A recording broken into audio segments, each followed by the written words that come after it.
Hello, everyone. Before we start today's amazing episode of the Have a Word podcast, we need to tell you about our Patreon, patreon.com/haveawordpod. It's one of the biggest Patreons in the world. It's the biggest in the UK for good reason. Isn't it, Finn? Yeah, you get an extra episode every week of this. You get all the specials. How many specials is it now? There's about 743. And they're all unbelievable TV level stuff. Lock-ins, we've been to Nashville, we've been to India, we've done so much. If you enjoy the vibe of the Have a Word podcast, become a lid, join the lid army, patreon.com/haveawordpod. Also, Adam is one of the best comedians in the country. Go and see him live. I'm a good comedian. I couldn't say that. You're one of the best in the country. Don't put yourself down. Man. Go and find my tickets as well. We do loads of live stuff, and we've got a huge announcement coming soon. Tweak a nipple. Get excited. Sign up to the Patreon. Enjoy the episode. Finn was great in it. Always. Wag leads, you're listening to the funniest podcast in the game from the heart of Liverpool with Adam, Dan, Sensei Carl and Finn. This is the one and only Have a Word. Brought to you by Manscaped, the very best products on the market for below the waist grooming. Go Ed, get on me.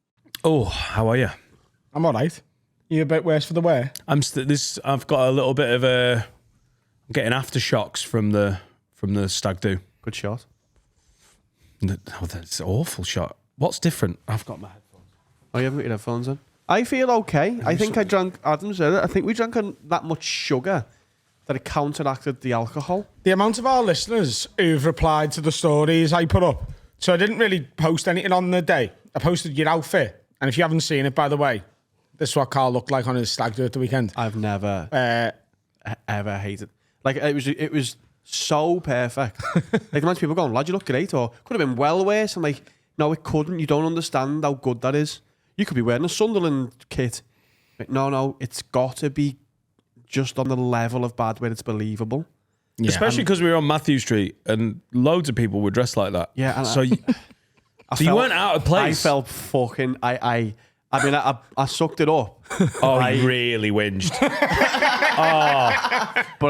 Mate, you didn't let it ruin the afternoon. No. But you did buck against it. You weren't like, this is great banter. You were like, lad, what can I do to take one item off? And brokering deals. I earned it. Yeah.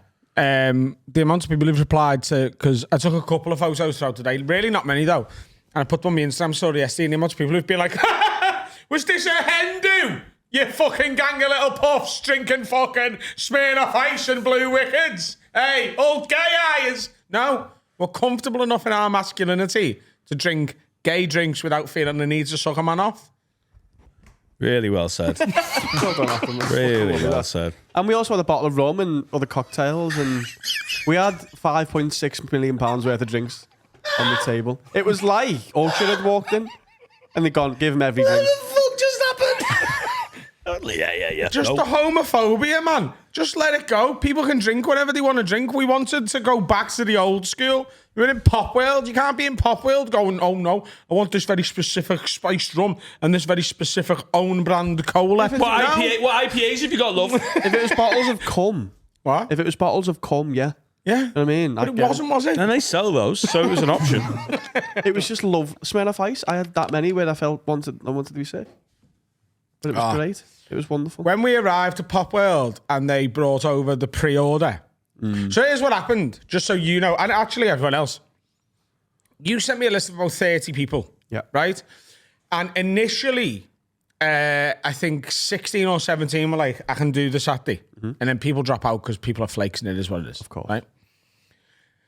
So I got in touch with Pop World, who don't let stag do's in. They let hen do's in. They let girls' birthday parties in. They let but like a big group of men, they just don't want that, really. So I got in touch with them and was like, hey, our formative years were spent in Pop World. It's our last big night out for them. Like, we'd really love if you sort of could find a way to make an exception. And they were like, yeah, because they also know both of us. Even the people who run the Liverpool Pop World, the management now, were like bartenders when we used to go there. They've been there for a decade, so they knew it was us. And they were like, yeah, absolutely. And they went, how many people is it? And I was like, oh, it's 18 or something, whatever it was, plus a couple more. Because I was like, if a couple of people add on, I'd rather, like, it can't be like they can't get in or whatever. So they went, right, well, it's, I think it was either 35 or 45 pound minimum spend per person. To book a booth. Yeah. So how many people are coming? This many. Right, well, it's this much per person. So obviously I fucked myself a little bit there because I was like, I'll just charge you all the 40 quid. And then any excess on top of that, I'll just cover it. It is what it is. And then people I can, didn't realise that. right? So, Nice, isn't it? Yes. but I had to spend like basically 600 quid before we got there. Oh, yeah, it looked like it. So they were like, what do you want for this? And A lot of bottles have come. so they sent me like a pre-order menu where you select what you want. So I booked a package called And you just swatted your head on it. I booked a package called the Champagne Surprise.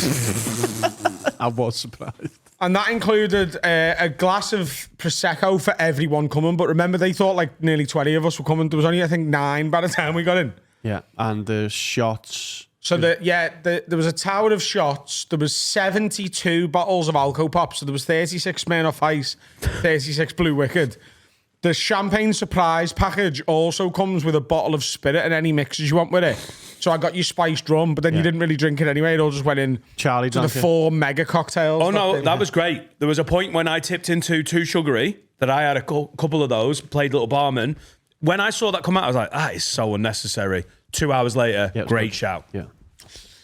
So, like, people were replying, like, fucking hell. Earning more eyes, you've overdone it with all these drinks. I was like, no. We literally had to order that many drinks in order to secure the booth. And we finished it. Yeah. Wait, that was the most impressive thing I think this podcast has ever achieved. We drank it all. Every drink I've just mentioned, every single one of them was drank Yeah. by 9 people. Yeah. Well, a couple of Smirnoff Ices went the way of that Dublin hen do. No, they swapped us then for bottles of beer. Oh. So at one point- they were fun as well. They were So sound. they'd got beer with their package, but none of them were drinking beer. So they come over and I was like, hey, you're a big group of lads. Do you want to swap a few of your Blue Wickeds or Smirnoff Ice for some of our beers? Oh. And me and Jack at that point wanted beer because, again, too much sugar. So, but all of those drinks went, and there was 4 mega cocktails on top of that, which is like a big partini. The champagne package came with 4 of them. That was Jack Finnegan boxed off then. It was so cheesy and boss. By the way, we started there at 10:30 at night, but we'd all been drinking since 11 o'clock in the morning. So everything you've just heard was on top of A lot. 11 hours of drinking. Yeah, with bookies in between. Adam was a bookie. Yeah. I was a bookie. And no one won anything, so they all got the money back. That was the most fun I've ever had doing something that didn't work. It was great, wasn't it? We all sat down. Adam had all the chips out. There was a system. He'd got some William Hill betting slips. There was pens. It was great fun. And everyone made bets. And then it sort of just didn't happen. But it was like, I don't know. It just worked anyway. It was By a the boss way, way to I had watch about a stack of betting slips like this from William Hill. And do you know how I got them? Go on. I walked into William Hill and picked them all up. And the fella behind the till went, you all right, mate? And I went, yeah, just taking these. And he went, all right. That guy doesn't know how to steal from a bookies. That's not how you do it. Sick. Matthew Street of an afternoon, a sunny afternoon. It honestly felt like we were in a different town. Obviously we've walked through there a few times. That was the only thing that felt familiar about it, is the fact that you and me have been to Shiraz or Rudy's. Do you know what I mean? But it's too loud to be It there. was a different town. Yeah. Because you have never gone drinking there with me. I don't drink in Liverpool. Before the pod, I've never really drunk in Liverpool. It was like being in a town 20 years ago. It's like time travel. The bit where we walked from Matthew Street to Cooper's Townhouse, not one of those shops has been renewed or nothing has been regenerated for the last 20 years. Like only a quarter of a mile away, there's L1, there's all Seal Street and Duke Street, and that's our bit of town. It was fucking great fun. I was in such a good mood. The vibe was good. It is a bit wonky, but it's still great. And honestly, all of the lads that came, some of them we know like really well. Some of them are your mates who I've maybe met in the wedding. I think it was but the perfect such a amount. good balance. Perfect amount and people. I'm glad we weren't on Matthew Street at 11 o'clock at night No, that wouldn't have been. because it was already getting pretty wild. Cooper's at like was too 4:30. much. We couldn't all get in. Like the bouncer wouldn't let everybody in. You couldn't move. Yeah, but that's always like that, isn't it? You know what I mean? now. It doesn't matter what time of day. You go to Cooper's Townhouse, there's 4,000 people trying to get in. The best moment of the day for me, personally, The best moment was at 5:45 when I realised it was 5:45 and I was like, we're going to be waiting 10, 15 minutes for a drink here and then I'm going to have to chin that and go and get the gambling stuff ready. And I was like, or I could just go and have a wank in a shower. Is that what you did? He did. Yeah. I knocked and I Cooper's went- Townhouse will get you pretty horny. Well, when I knocked, I was like, he could be wanking here because I followed them up. And I went, have you wanked? He went, just finished. And you don't, pal. Genuinely, the spunk was still on my belly at that point. Oh, I knew that. I could tell by the meekness of the reply. Yeah. Really vulnerable moments, actually. Yeah. Like if I'd have walked in. Were you sharing the room? No, we were literally next door to each other. Yeah. Like I could hear everything. Luckily, I wasn't there when he was wanking. Yeah, you organised a very good day. I mean, the weekend was good, but the Friday we went for a meal and everyone just kept a lid on it, really, didn't they? Because Well, that's why I picked Italian, because I knew no one's going to be able to put it in the wall after that. I was like, I just want everyone to have a couple of drinks. Also, the beer after that was still dead fun. yeah. still nice. Yeah, it was like we went to some like places we'd never go, and it was just silly and funny. The judgment you've got to get right when you're doing an all day and drinking and you're trying to move around is like just at the point where is the point that people will go, I've had enough of this. And when we were outside Cooper's and it was rammed, I was like, I'm done with the ironic drinking now. I want to be somewhere nice. And then And, we went to within 10 minutes we were in Pins, Yeah, and which was great. bowling was fucking boss. Oh, Yeah. that bowling showdown. Oh mate, Oh my it was like the God. telly. That was incredible. 4 people, 110. That was so random watching that play out, wasn't it? It was boss. And I was in the middle of challenges to get me clothes back. I would have done anything You didn't. You wouldn't have done anything. except for sing You'll Never Walk Alone. Carl was offered that. That would have been a 3-minute challenge. Is full outfit back? No. Said no. Didn't want the footage out there. I couldn't. The first challenge, which was the most exhausting hour and 20 minutes of my life. I'd have loved if you hadn't got onto that, you know. So Carl's I challenge would have was for a jumped in full the street. hour. For a full hour, Carl had to sing everything he said for Wasn't an allowed hour. to talk, had to sing. And Finn started a timer on his phone. But shortly after he started, I told Finn, because Dan also at the same time running, I had the real time. I told Finn to take 5 minutes off his timer so that at the end of it, Carl thought an hour was up, but he hadn't done an hour. And if he'd have got 55 minutes, and if you'd have not got onto that, we all were ready for you to kick off, try and punch our heads in, say you were going No, home. but I was thinking, what would I have done? And I'd have been gutted. But I'd have just had to just get on with it, wouldn't I? You did very well. You can't sing, and weirdly, you sing in a foreign accent. You were like, I am not doing these. You're like, you're right, Carl. It was very theatrical singing. It wasn't a pop. Then you had to get a picture with everyone that looked like a Spice Girl, all 5. I chased a black woman down the road, yeah. Yeah. And I went, you're Mel B. And she went, what? I went, you're my Mel B. And she was like, right. I took a selfie with her. She laughed. Why are they on my phone? No, because How did that play out? That You it was gave my me your phone. Oh, right. And then the last one was me finding this Posh Spice. And I went round the city. Not a lot of girls have got black hair. Especially good looking ones. Neither does Victoria Beckham. No, but the Posh Spice has got short black hair. That's her thing. Short brown hair. Yeah. Brown hair. Was it not really black? Oh, did you get black? Right, clothes back on. They are not in my house. I thought it was a bit ready because like we went round at the top of Pins and I was pointing out girls with like slightly red dark hair, and Carl was like, "No, it's got to be like a goth, but not a goth." No, I should just be dark, not red. No, it's just dark brown. Well, I got it anyway. And then the last one was I had to ask 5 men to come to the toilet with me. Yeah, honestly, you excelled at that weirdly well. You didn't even flinch. I thought that would be slightly awkward. You were like, no, this is dead easy. I asked some proper... And it was. I asked some proper, like, scally lad. I went, lad, will you come to the toilet? He went, what? I went, will you just come to the toilet with me? And he was like, what? I went, lad, look at me. Help. And he went, right. He went, God, I went, what are we doing? Are we going to fuck or what? And I went, nothing, lad. You've just got to come to the toilet with me. And he was like, I was like, you've smashed it. He was like, go on, lad. Oh, no, you were meant to suck them all off. Well, put the clothes back on. Clothes back on. And then I got to go home and I didn't dress. I just put a black t-shirt on and I felt like a million fucking dollars. You really look like you just like put clothes on to go down the shops or something, and you were sat. You could see it radiating off you like normal. I woke up with a bit of a hangover yesterday, and I just nailed the hang. You know when you just nail your hangover? Do you know what I did? I went shopping for lighting fixtures and different furniture. Oh, on a getting me turned hangover, on. you really find it easy to make decisions. What you definitely don't do is look at the same 75 lamps in John Lewis 400 times each and then hurts your leave. eyes as well. Oh, yeah. Did you pick one? No. Ordered one online, though. One of the 11 I need. Yeah. Horrendous. Have you got 11 big lights? No. Oh, he's getting 11 lamps, isn't he? So I need a lighting fixture for the hallway. Yeah. I need one for the living room. Adam's I need house. one for the dining space. I need 2 in the recesses in the bedroom. Yeah. I need one, the main light in the bedroom. I need 3 for the attic and 1 for the wet room. A lamp in a wet room. Like a lamp in a wet. No, not a belong. lamp. A lighting fixture. Oh, a lighting A fixture. pendant light. Oh, a pendant light. Yeah. No, oh, lovely.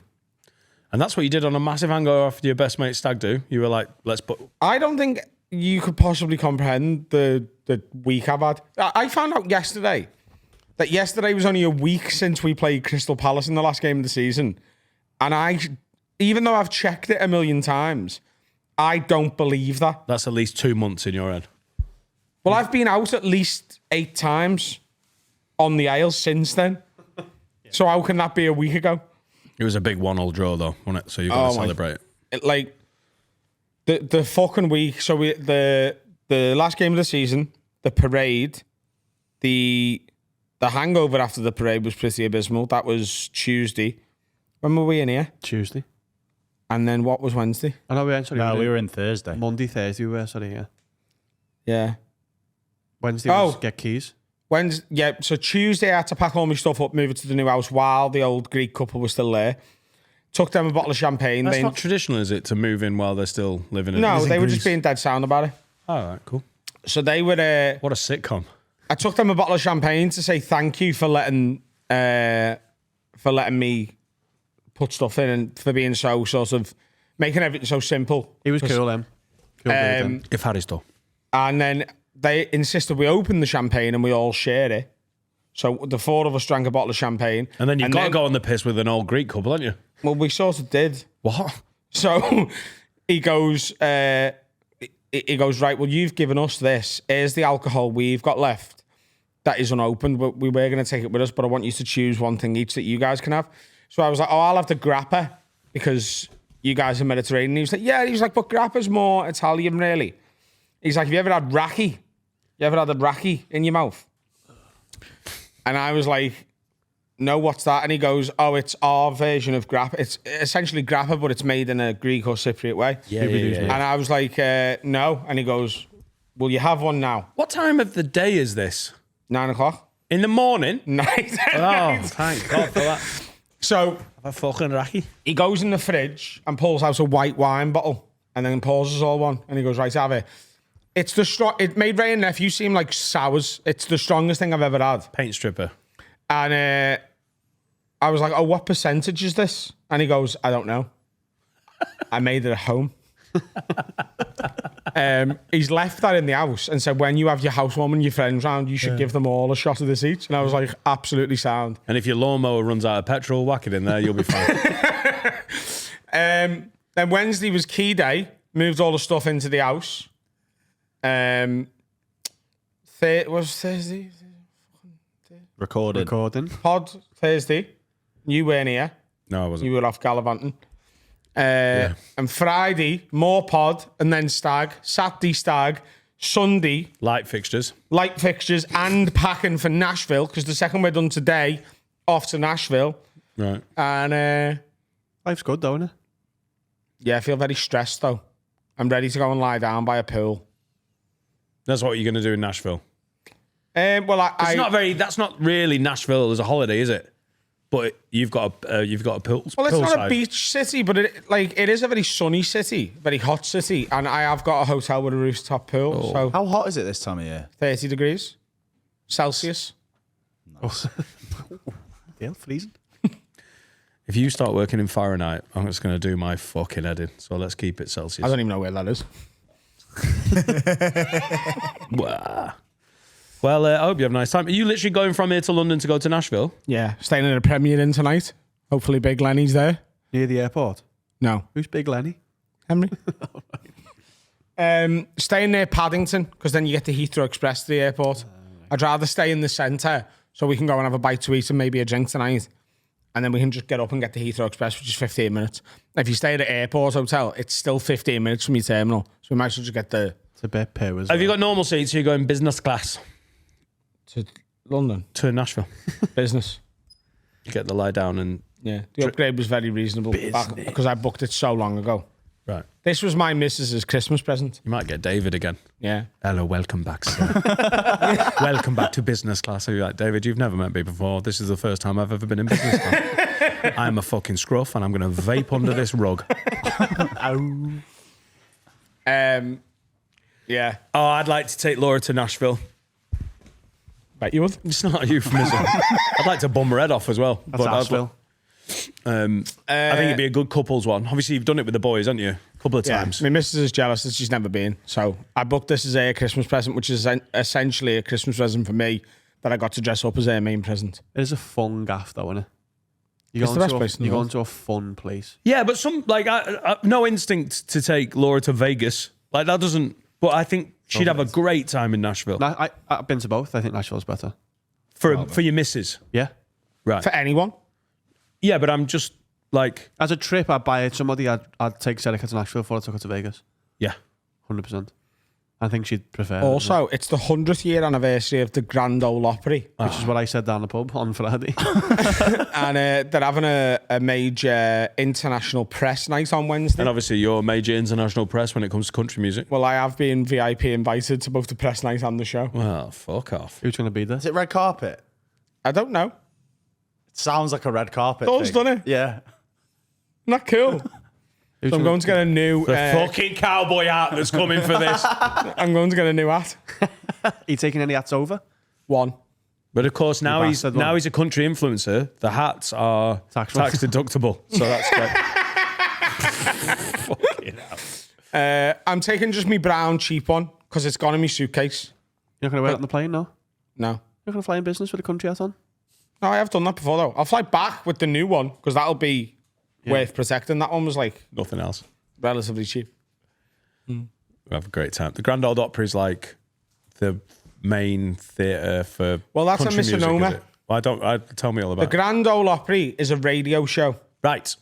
and the radio show broadcasts live from what is now the Ryman Theatre. Now, people think the Grand Ole Opry is the theatre because they're so synonymous with each other. But the Grand Ole Opry is the radio show, and it's basically live at the Apollo for country music. Right. So it's the OG. Yeah. Right. And it's been running for 100 years. Like, getting to play the Grand Ole Opry is like seen as like a big step for a country artist. Is Luke Combs going to be there? He might be. He's doing the London show. So later this year, the first ever broadcast of the Grand Ole Opry from outside of America is happening at the Royal Albert Hall for their 100-year anniversary. And I'm going to that, and Luke Combs is the headliner. And I'm in the running to host that. What? What's going on with your life at the moment? Everything's turning out, apart from light fixtures. Oh, the fella in the middle there, mate. Fucking Marty Stewart. Brother. He's He class, is isn't he? unbelievable. I don't know who you mean. So we went to see Chris Stapleton Marty in Dublin. Stewart and his fabulous superlatives. Me, What? Jack. That's the name of his band. You would love them. Me? Honestly. We saw them in Dublin and Adam was like, you're going to love these. I was like, oh, whatever. And it's just corny and all the fellas look like they're from Back to the Future. What's he called? Mark Williams and the Fabulous. Williams and his great super 147. team. What's his proper name? like Marty Williams. Marty Stewart. Marty Stewart and the superlative fuck knuckles. What's they are I mean, I'll give him a listen. You know, like in Back to the Future when they go back to the 60s, is it? And Marty's playing Johnny B. Good. Yeah. It's that kind of vibe. Oh, it's rock and roll. But they are it's rock and roll country kind of. They're cool as fuck. Isn't he class? All right, yeah. And all the fellas are just like, you can tell they've been in the game. He was in Johnny Cash's band. He was Johnny Cash's fucking guitarist back. Like, it was sick. They were so good. I'd go and see them. All right. Sounds good. The lineup in London is Luke Combs, Marty Stewart, Darius Rucker. Wagon wheel. Yeah. And he's Hootie in the Blowfish, man. He's Hootie. Is he? Yeah. Didn't know that. Darius Rucker's hootie. Wow. We're there, aren't You we, Dan? learn something new every day. We're there. Jay Leno. You're not, mate. You're not. Tickets went out like wildfires. No, I'm at a different They gig went that out day. like wildfires. They got put out. The tickets got put out. Planes had to come over and drop water on the tickets. That's how hot they were. They've decimated villages. How have you been then, Mr. Camping? Mr. Camping. How have you been then? You seen him yesterday? You know what's in between the glamping that I did with my family that was pretty wholesome? Is your stag do. And my body is in like shock from that. So when you're like, how is it from? It looks like I'm in bits because glamping took it out of me. Although I am allergic to glamping. You've got hay fever then. Brutal. Brutal. Go to Emily at Regent Street Clinic. Oh, I will. She sees this, by the way. Yeah, she's great. In a professional way, but also. Oh. Well, it's my allergies. You had the injection. I did. And I remember when you told me about the allergy injection, I was like, maybe you should get that. Well, when we arrived in the glamping field and I sneezed 35 times in a row. I don't reckon you counted. It's got to be in and around there. And also, Yeah, sure. I'm 44, so they're like dad sneezes. They're not like, it's knackering. Everyone's a hate crime. Have you seen Ishan sneeze? Yeah. It's like a little, like a Japanese teenage girl. Yeah. It's like, sounds like a dump valve of a radio control It's car. like a fight's going on in Star Wars, isn't it? Yeah. It's horrible. Michael Jackson. Finger thing. Mine, I don't know, because it reminds me of a little dump valve. You know, like on a Boy Racer, yeah. where they get the. Mine are so much more like horrific than that. And then my eyes were sore. I'd sneezed so much, I needed a little lie down. And I was like, if this doesn't pass, I'm just going to say to Laura, hey, I'm going to get a train home. And you can just have a nice couple of days. But it was fine. There was a log burning hot tub. You get a yurt and there's a bed in it and the kids had a bed each. What did he do? Would you not feel a bit emasculated by that if you have to leave your wife in a field because your face can't handle the flowers? With a yard. Is it really bad that part of me was like, I hope the hay fever doesn't pass? And Yeah, I that is take really my bad, sneezy ass onto a train. You're not giving her more jobs there, though, because the kids. You're Yeah. taking one kid with you. Oh, I am, Carl. You're right. I was being selfish. That's all right. What did you say? Am I taking one kid with me? Right, come here. I can't see you. My eyes are fucking. Come here. One of yous is coming with me. She's not doing fucking two kids. So who's crying on a train from Clitheroe? You. No, she's keeping the kids. Who's crying on a train from Clitheroe? My eyes were streaming down the 415. Get it in your bum. All right, I'll take it up the arse next time. That'd be great. Laura, my fucking hay fever's up. Get the fucking dildo out, girl. It does lower, there it you lowers go. your immune system temporarily, though. To get pegged? I mean, I imagine Oh, so. right, you mean the injection. Yeah. Did you take it in the bob-bot? I took it in the bum, yeah. And Did it's like the the lady- needle the- was like 4 foot long. Did you know about it before? Because I didn't last year when I No. had it. I I got got- know it was in my arse. How long's It's the... an arsehole needle. It's a bum Goes in cheek your bum needle. cheek. Oh, How long is I it? thought it was Well, I an was enema joking then. because I've got a thick arse. She had to push it in. Oh, right. And she did it. Emily at Regent Street Clinic did it, yeah. Did you get your bum out in front of Emily, who's very professional? Sherry could also got her bum out. Did you shave? I didn't know it was at my bum. Luckily, I'd washed. Have you ever taken a suppository? I haven't. And they scare me as well. I just don't know. I stuck an ecstasy tablet up my arse once. This like doesn't Cosmo. count, does it? Show a It doesn't VCR is count. cool. Isn't it the quickest way to get that to work? It's the quickest way to think you've got a shit on your finger.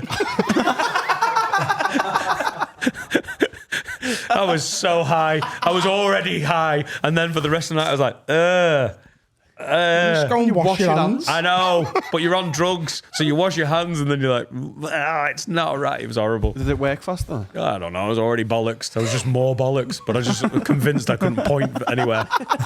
Everyone on drugs like, oh, can you smell shit? No. Dan's like E.T. You want to get high? Get on this. So no, I've not taken a suppository. Yeah, but you have. Yeah, you've supposited.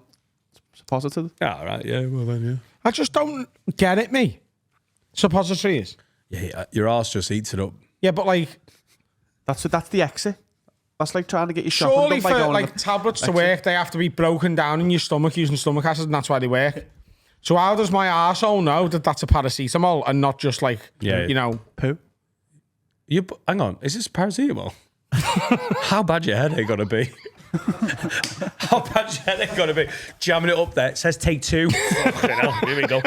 Like, how far do you go in? Like, how much can you just fart how out? does your arsehole know to send that up? Are you allowed and to knock down like everything else? Are you allowed to fart for like an hour?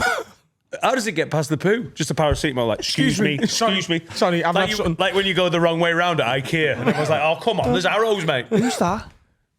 A stand-up does stuff about that. Oh, I thought it'd been really funny then. I think you have. No, American stand-up does a bit like how does it know to get round the poo? I haven't seen it. Okay, I haven't So, seen it. you know. Okay. You sure you're not just watching us do it now and thinking, God, that must be a, stand-ups have done that. that's got to be Louis C.K. Was that good? no, but how does it know? It breaks it down, doesn't it? And then it gets in your bloodstream.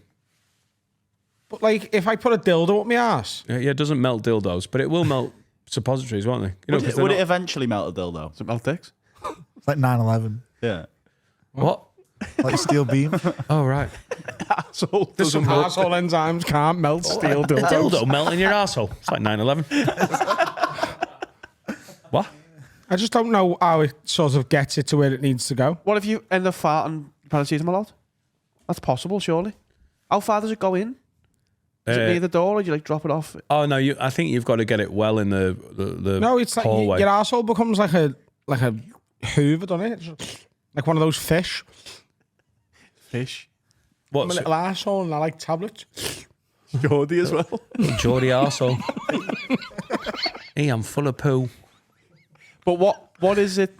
Phew, that's everywhere. That give us a little wipe. Why suppositories? Like, why is it because people don't like taking tablets? No, it's because it doesn't. Your digestive system breaks stuff down. Like it, you Oh, so don't you go get in the as back much door? of it. You're bypassing that. You're going in the back door, Yeah. Oh, I thought it was like the lining's thinner. You know, like when you rub cocaine on your gums, it's like rubbing cocaine on your ass and it goes in your bloodstream quicker. Well, they blow cocaine up bottoms, don't they? There was Sometimes. There was a They trend. do. There was a trend. Well, you know, You know what they say? I nearly said strippers. There was a in my trend head, in it's because America. of films. It's always strippers who are Wolf of getting Wall Street. cocaine. There was a trend in America a few years back That's where great. people were drinking up their ass. Like in American universities, they were just like going upside down and just butt chugging. It's when you were in Oklahoma. No, Well, they reckon your I bollocks passed- have got taste buds, don't they? So Right, so, but I think but it's not like a hoppy IPA But going up your ass. It's like I something with the most think alcohol. what's happening is you with the suppository, you're like, that's a weird way to get into your stomach. It's not going up your arse and then it's just manoeuvring its way all the way through your bowels and then going into your stomach. It's just being broken down Like, can in you your, eat in your up your bumhole. ass? yeah. If I put like a fucking 20 box of nuggets up my ass, will I be like, oh, couldn't eat another thing? Not the carbo. Is that why there's those videos of women That's a sitting good on question. cake? If you put food up your ass, you get full. And you still get the What minerals. about that girl in your school that was plugged in? No, Did she she still eat ate through her through it? mouth. Oh, I thought she ate through her ass. No, she didn't have an asshole at all. Yeah, but I thought maybe she ate through it. Like ate through the tube. Oh, like a tube thing. Yeah. Or maybe she could. I don't know. If you're going to get an ulcer. Listeners, I think we need help here because no one's Googling this. Can you eat through your arsehole? No, but I mean, would you Oh, get mate, full? I'll Google it. Like, would you get like, I'm full, or could you just eat infinitely? No, you just... Isn't your arsehole going to be full of chicken nuggets?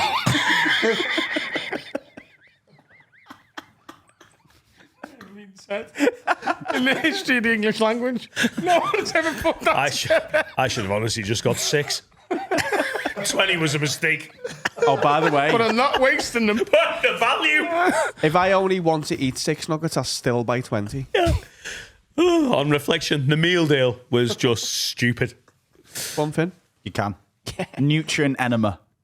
I don't think you can have actual food. You can't puree like. Imagine having a little roast dinner like that. I've done a coffee enema. With the fork on it. Sorry. Say that again.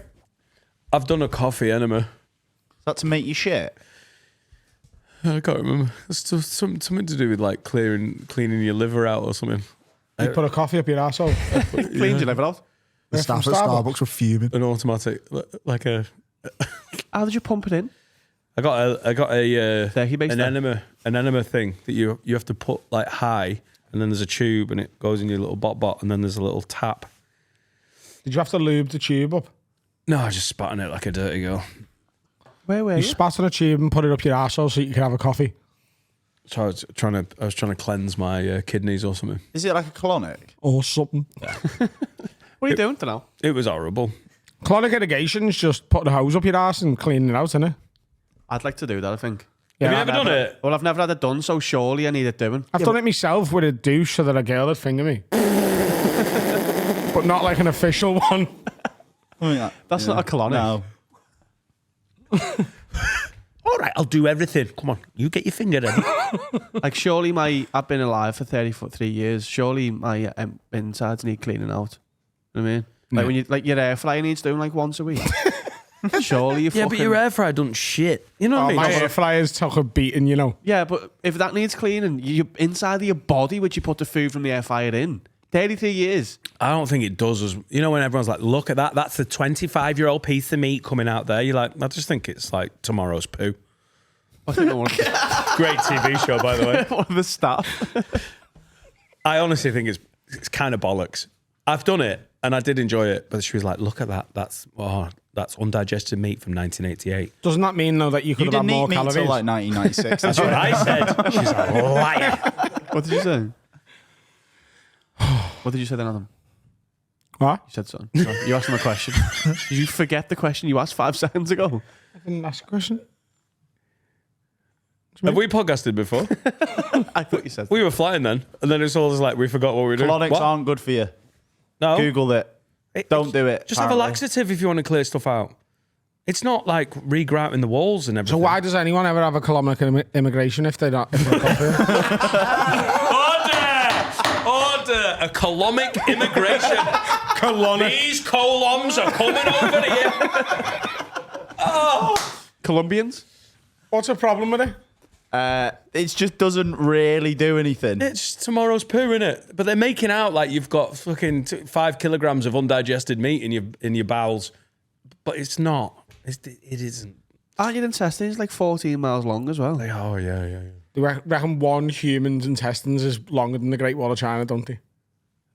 Let's Google that. You know what I seen the other day as well? The DNA of a human can go around the earth like 40 times. If you squished every human into a big meatball, Oh, goes it'd to fit Central him. Park. Central Park in Manhattan. Yeah. No, the human DNA stretches like to the moon in each person. Go on. 26 feet is the combined. It's a different wall in China he's talking about. It's just a wall of A wall of China. It's just Mr. Yang's wall at the What back about of your his house. DNA? DNA stretched out. That's like to It's like Jupiter. 5 princes. Everything all right today, Harry? I've still got aftershock from the 76 stag do. billion miles. Enough to travel from Earth to Pluto and back several times over. That's like What's loads this? of princes. Your DNA like stretched out. Yeah. Oh, what? But you're dead. You're All not right. Just, you're not going to Pluto and back several times. no, lad.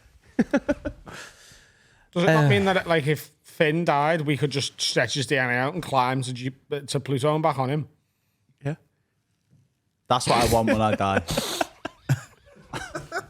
Right, Finn's dead. I don't know what's stupider than that or colomic immigration, but I'm having a great time. All right, listen, we need a break. My voice is deeper, isn't it? Yeah, Sexy. sounds sexy. It's a test. No, it's the stag.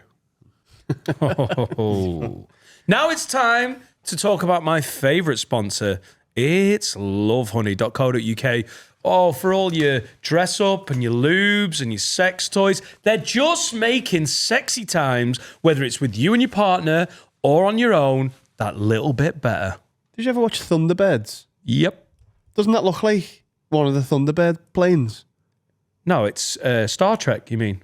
Star Trek. Yeah, that looks like Star Trek. Does it? But I tell you what, it'll make you jizz loads if you're a lady. Especially, Not like Star Trek. especially if you like Star Trek. Or what about this? Does this look like any show from the past? Do you know what I can say about this? Right, go on.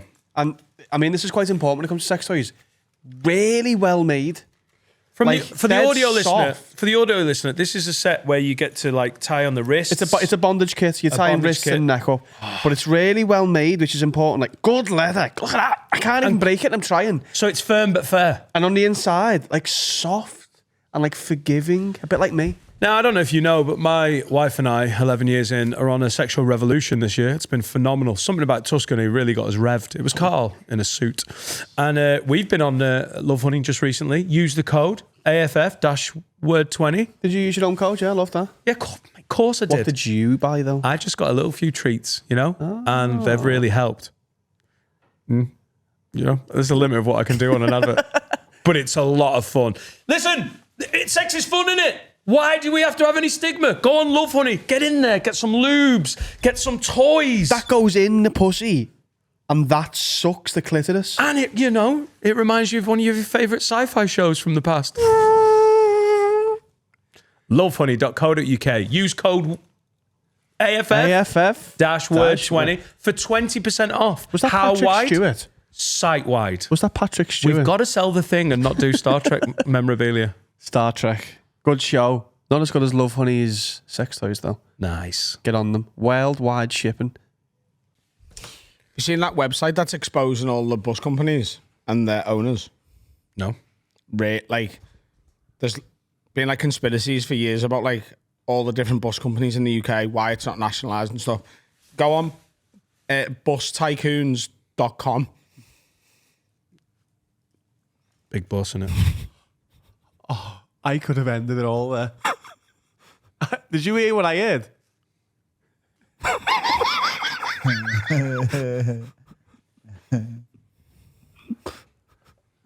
I nearly just said it. Did you hear it? Yeah. Yeah. Well, there is a website.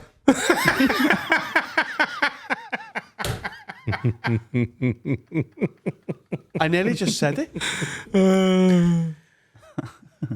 If you're enjoying this podcast...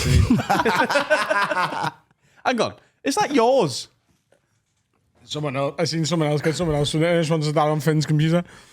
I know that was just like a bus website, wasn't it? Independent medical provider. I don't know how. They're big, them. Yeah. If you'd like to sign up to the Patreon, you should. Don't go to that website. Go to patreon.com/haveawordpod. Become one of the 30,000 lids. Join the lid army. You'll get the early release of the video for the public episodes and an exclusive episode with me, Adam, Carl, and Da Boys every Wednesday. Audio and video. And then all of the back catalogue of the specials. There's about 197 of them. We've got this month, we've got Fin Day. And Fin Day is about to be released. And we did some fun old shit. That's out this month. And next month, we're not going to tell you what it is, has the capability, has the possibility to be one of the funniest things we've ever done, I think. I've just announced a little run of Dan Nightingale and Friends shows. June 21st in Liverpool with me and Carl Donnelly and a special guest. July the 10th in Stourbridge in the West Midlands, me and Mike Rice. And then at the end of August, the 26th and 27th in Manchester with Ishan on each of those shows. He's coming to stay at my house for a week and we've just put on loads of shows. The 27th is at Hot Water in Liverpool. No, sorry, 26th, 27th in Manchester. 28th will be in Liverpool and the 29th will be in Leeds at the Wardrobe.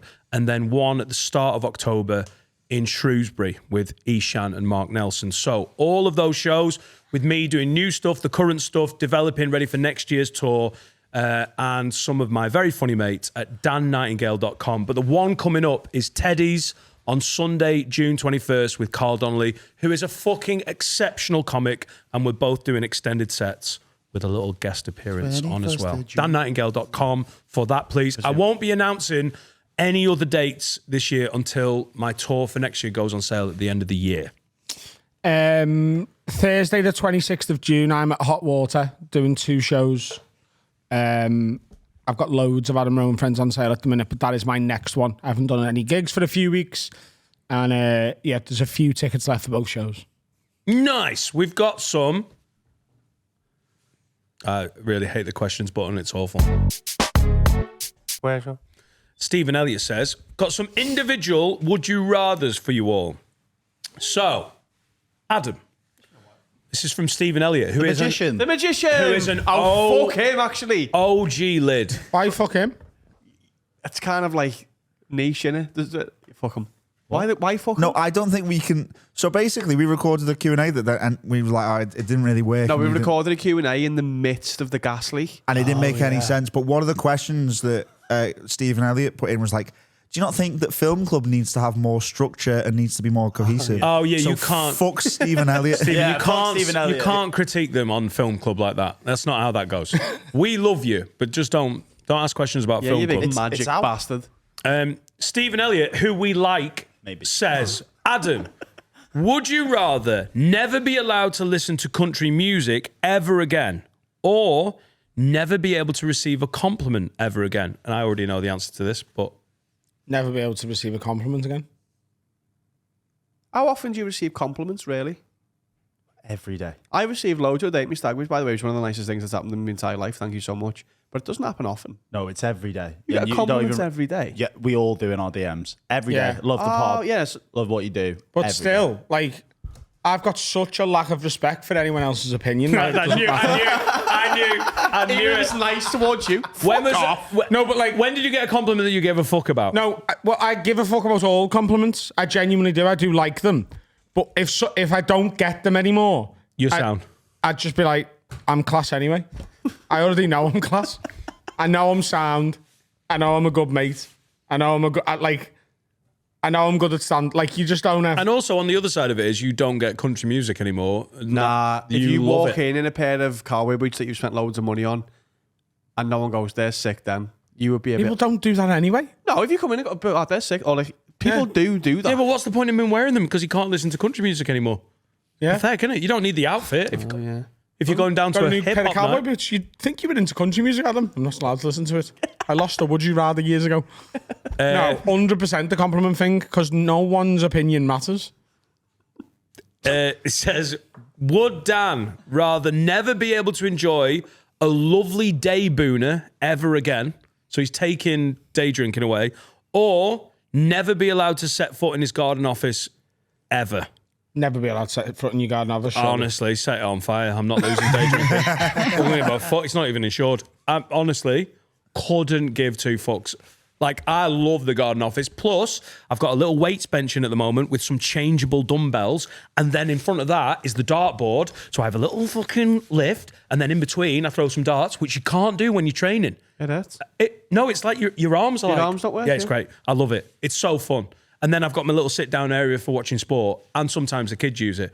Burn it down because I'm not losing day drinking. Day drinking with you lot, with Ishan, with Will. Who else is good at day drinking? Bondi's a great day drinker. Yeah, when you're Because of the money. Because of the money.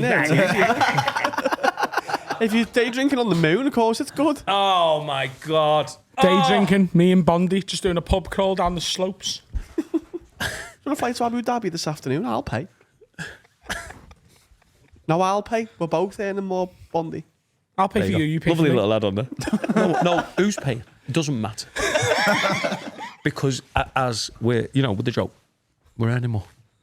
I'm not losing it. I think it's up there with one of my favourite things. I was Ishan and I were getting excited about the stag do, and we were WhatsApping before we set off and met at Dale Street Kitchen, and I was like, I just think there's certain moments where it's literally some of my favourite thing, and I think just before you go day boozing with good characters is in my Champions League spots of things I absolutely fucking love. Yeah.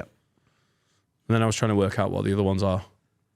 Just before me and Laura have a bonk, we just have a little naked cuddle, and I just get to sort of like touch a naked bum, and that's my favourite. And That's then all. It's the start of the majority of. yeah, but because we don't share a bed, that is the only time we are ever. Also, she's PJ'd up at 4 o'clock every day. Also, you've got to have a bit of a naked. That's minimal foreplay, innit? You can't just come in with your knob out, fuck her and leave. No, I hope you don't do that, Dan. I got a cock ring. What? A piercing? I've bought a cock ring off Love. Oh, right. I went and did a little I love. thought your problem was that you were coming too quick, though. Apparently, it slows it down. And since I've been on the test, it's not. I thought it just kept you hard. Yeah, it just keeps the blood in it, doesn't it? Right. Is it a So vibration? you can just Don't know why that felt. I thought it just came hard. Thanks, Phil. Is it a metal one or Don't like talk a about my erection. vibrating one? It's like a rubbery one that sort of Vibrates.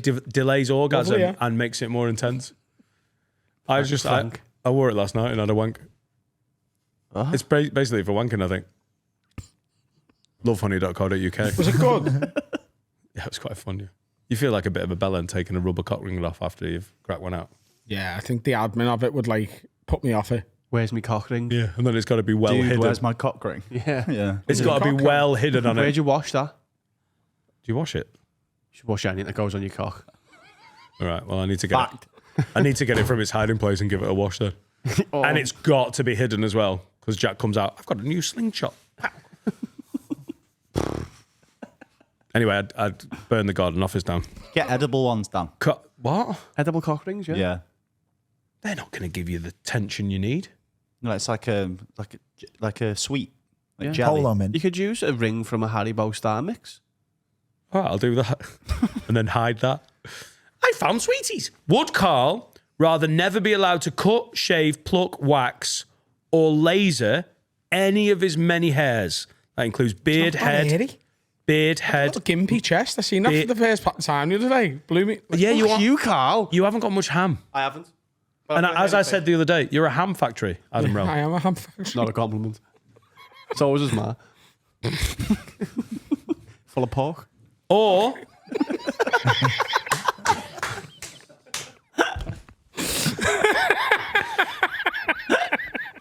or never be allowed to see Wallace unless he was sat in a puddle in Tamworth. Shave me beard off. Stephen, what was Stephen, the- you're right there because it really went proper weird It's at the not end. shave your beard off. It's have a So mad you've beard. got to keep to be able to see Wallace ever again. unkempt. Every single inch of your hair just grows. I've not cut my hair, am I? Really? You're gonna look so much like a goth pretty quick. I can't. Well, it's It's your baby, isn't it? yeah, of course. If you've got dogs and you've got kids, you understand that they're quite close. I in think terms you've of- set the line too far there, Stephen. Yeah. What about What about? Would you rather never see Wallace again? Yeah. No. no, because he won't choose that one. You can see Wallace, but you're not allowed to touch him. What? Oh, I think that's all right. No, that's the So same you would get thing. to hang out with your dog. No, you're not hanging out with your dog if you're not touching him and playing with him and holding him and like. No, it's like having kids, but you've got to watch them through the telly, through a glass window. It's the same, innit? Yeah, how would you feel if you had kids but you couldn't touch them? How would I get my cock ring back? No, if you had kids but you couldn't interact with them, you wouldn't do that. That's the point of it, isn't it? No, you don't have kids to touch them. No, I'm not saying. I'm saying interact with, play with, and you know what I mean. Yeah, yeah. It would be. I think It would be. the Wallace thing makes that. It would too be hard. super sad too if easy. Jack was like, "Daddy, can I have a cuddle?" And you're like, "No, because I'm not fucking letting all this grow." I love a tight little beard. Yeah, come back with something better. Would You Finn could rather magic never be cunt. able to feel the effects of any intoxicant ever again, or never be able to play music or sing? Put the guitar down, sunshine. So you've got to go straight, clean. I'd go clean. You would Actually, no. I swear. I would. Music is my drug. No, you I would would. not. This includes like any like medicine. Intoxicant. No, you can't. Intoxicated on can't- paracetamol. Any mind medicine's an intoxicant. Yeah, my You can't put medicine as an intoxicant. That's it. Yeah, play your song. You're not having chemo. I went to chemo as well. No, I mean stuff for your mind. Yeah, no, I would. Anything that alters your state. No. What it should be. I'd go clean. I could live with my own thoughts as long as I could write them. Yeah. I tell you what, my next album's going to be pretty boring. Does everyone love getting an early night, eating vegetables? No, you'd surely replace the drugs with something else, like Yeah. a dev fart, No, I'd like, I don't know, like skiing. bungee jumping or something. Adrenaline. Oh yeah, adrenaline's a natural Yeah. drug. Cool. Just be on Nemesis. Cool music coming. Yeah. I love mountain biking down hills, dead fast. Has Harry got one? Would Harry never be allowed to enjoy a single trip to the cinema ever again? Or every time he gets an erection, his hands disappear? Can I just say, Stephen Elliott? Can I just say, some of these really like follow the rhythm of a would you rather, but it's like you get bored of your own would you rather. Like, No, that one's great. That's fair enough. That's hard, that. Because I get erections a lot. Yeah, but you don't Flex. you act on them all the time? That's not... He's going right now. You don't wank every erection away. I know, that's not the No, problem. but like you can wank without hands. You just have a little Yeah. stubby wank. Oh, Yeah. I could stump myself off, but I'm not sure if I bet could. you couldn't. Like, it's the idea of you going, oh, Harry has an erection, and I'm just like... we know you've got an erection because you got no. Exactly, yeah. Your watch falls off. Have you ever had an erection mid-episode? Yeah, when Gabby Bryan said, Have you ever had an erection mid-episode when there's not a guest in? Probably not. I don't know. "That's insane." Maybe. The answer should just be no. No, but it's not. Sometimes it just happens, innit? Also, your hands are such a big part of sexy times. Yeah. You know what I mean? Oh. Think about all the... You can't stick a stump up a bum, can But you? all, You could. You can. Lube it up, mate. Easier. Nature's dildo. Like, if you think about it, right? Like, Is a penis, The surely.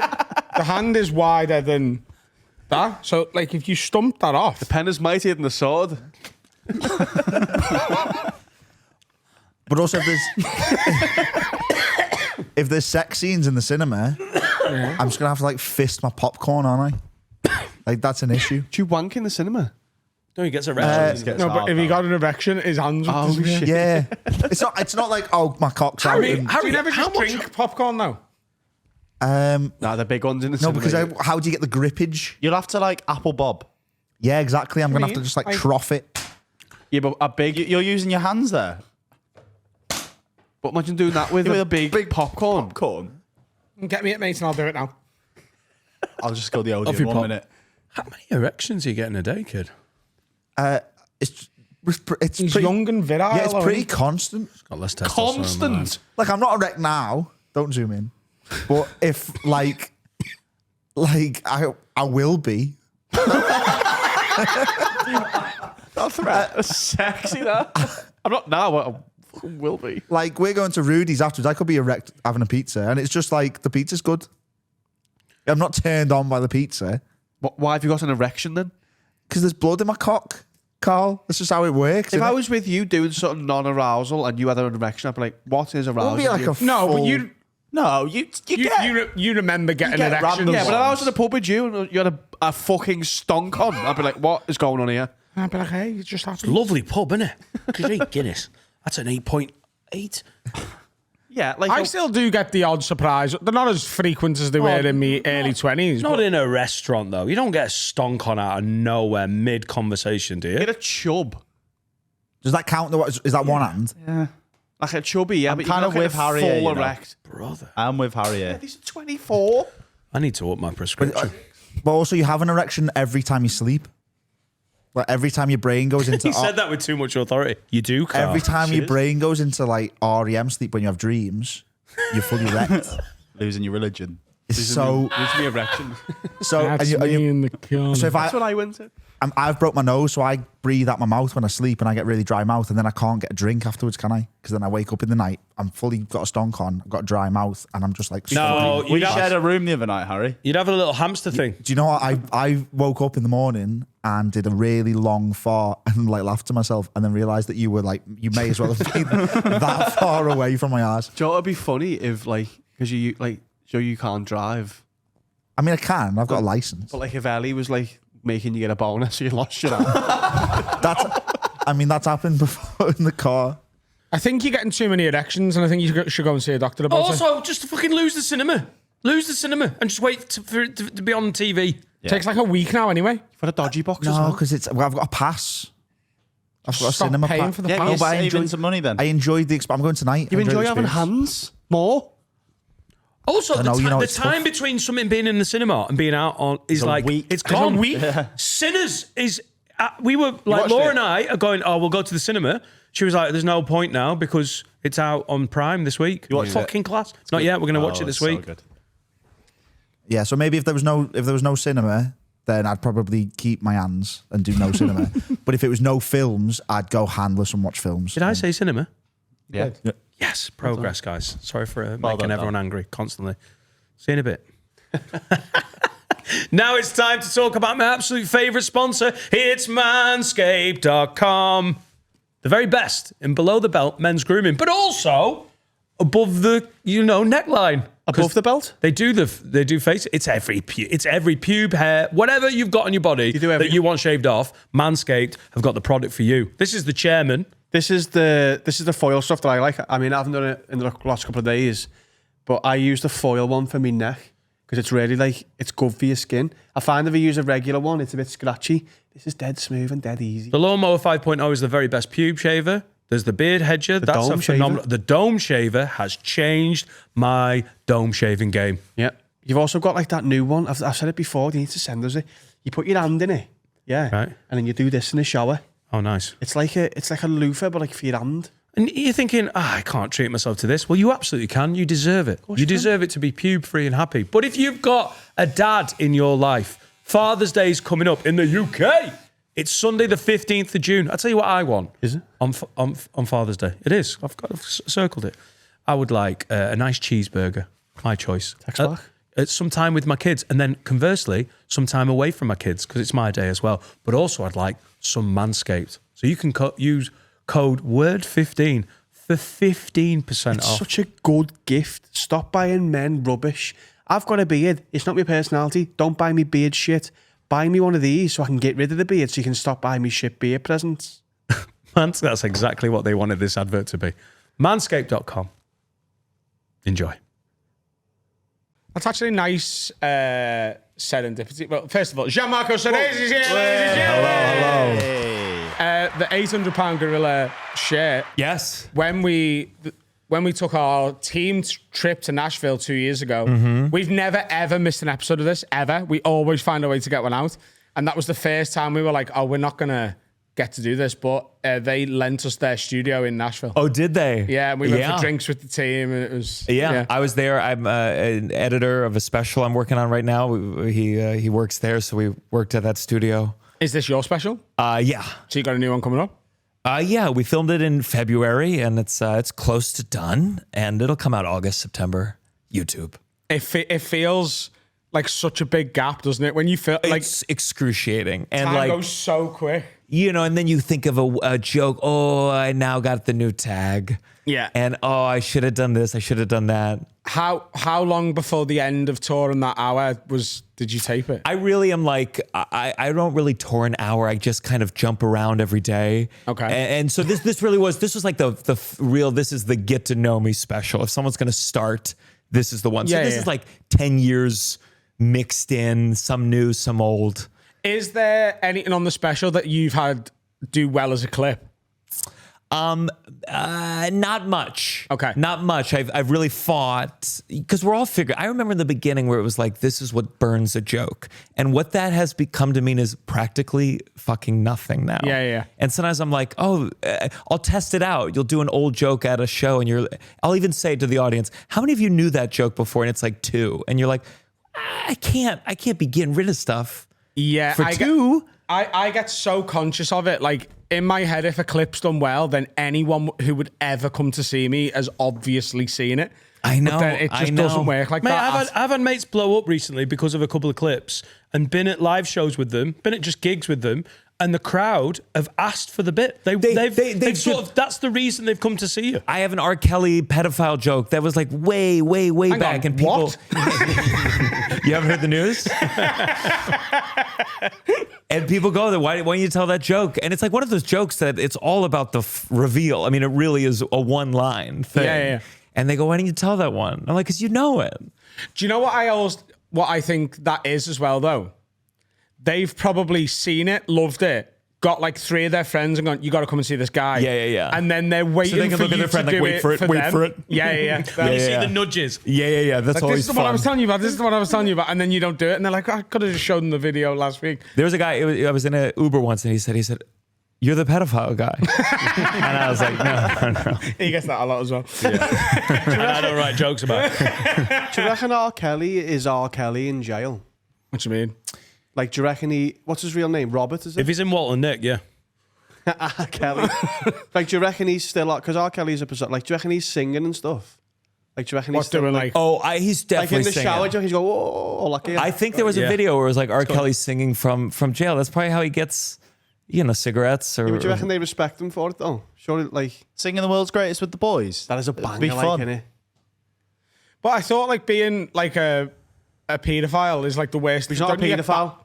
He's not a paedophile. Well, that's what the I whole wasn't joke. expecting you to That's defend him today. To be I'm honest. not defending him. That's what the whole joke was. It's that he's technically an ephebophile. Yeah. And it's, making those differentiations. It's as hard to do it soon without as you're sounding like making a the different- pedophile. Yeah, Oh, I've I've seen that seen clip. This. Do you know yeah. why I've seen this bit? Like, Yeah? I mean, I've followed you for ages anyway. Your lawyer showed it to you? I was like, see, you're not that bad a guy after all.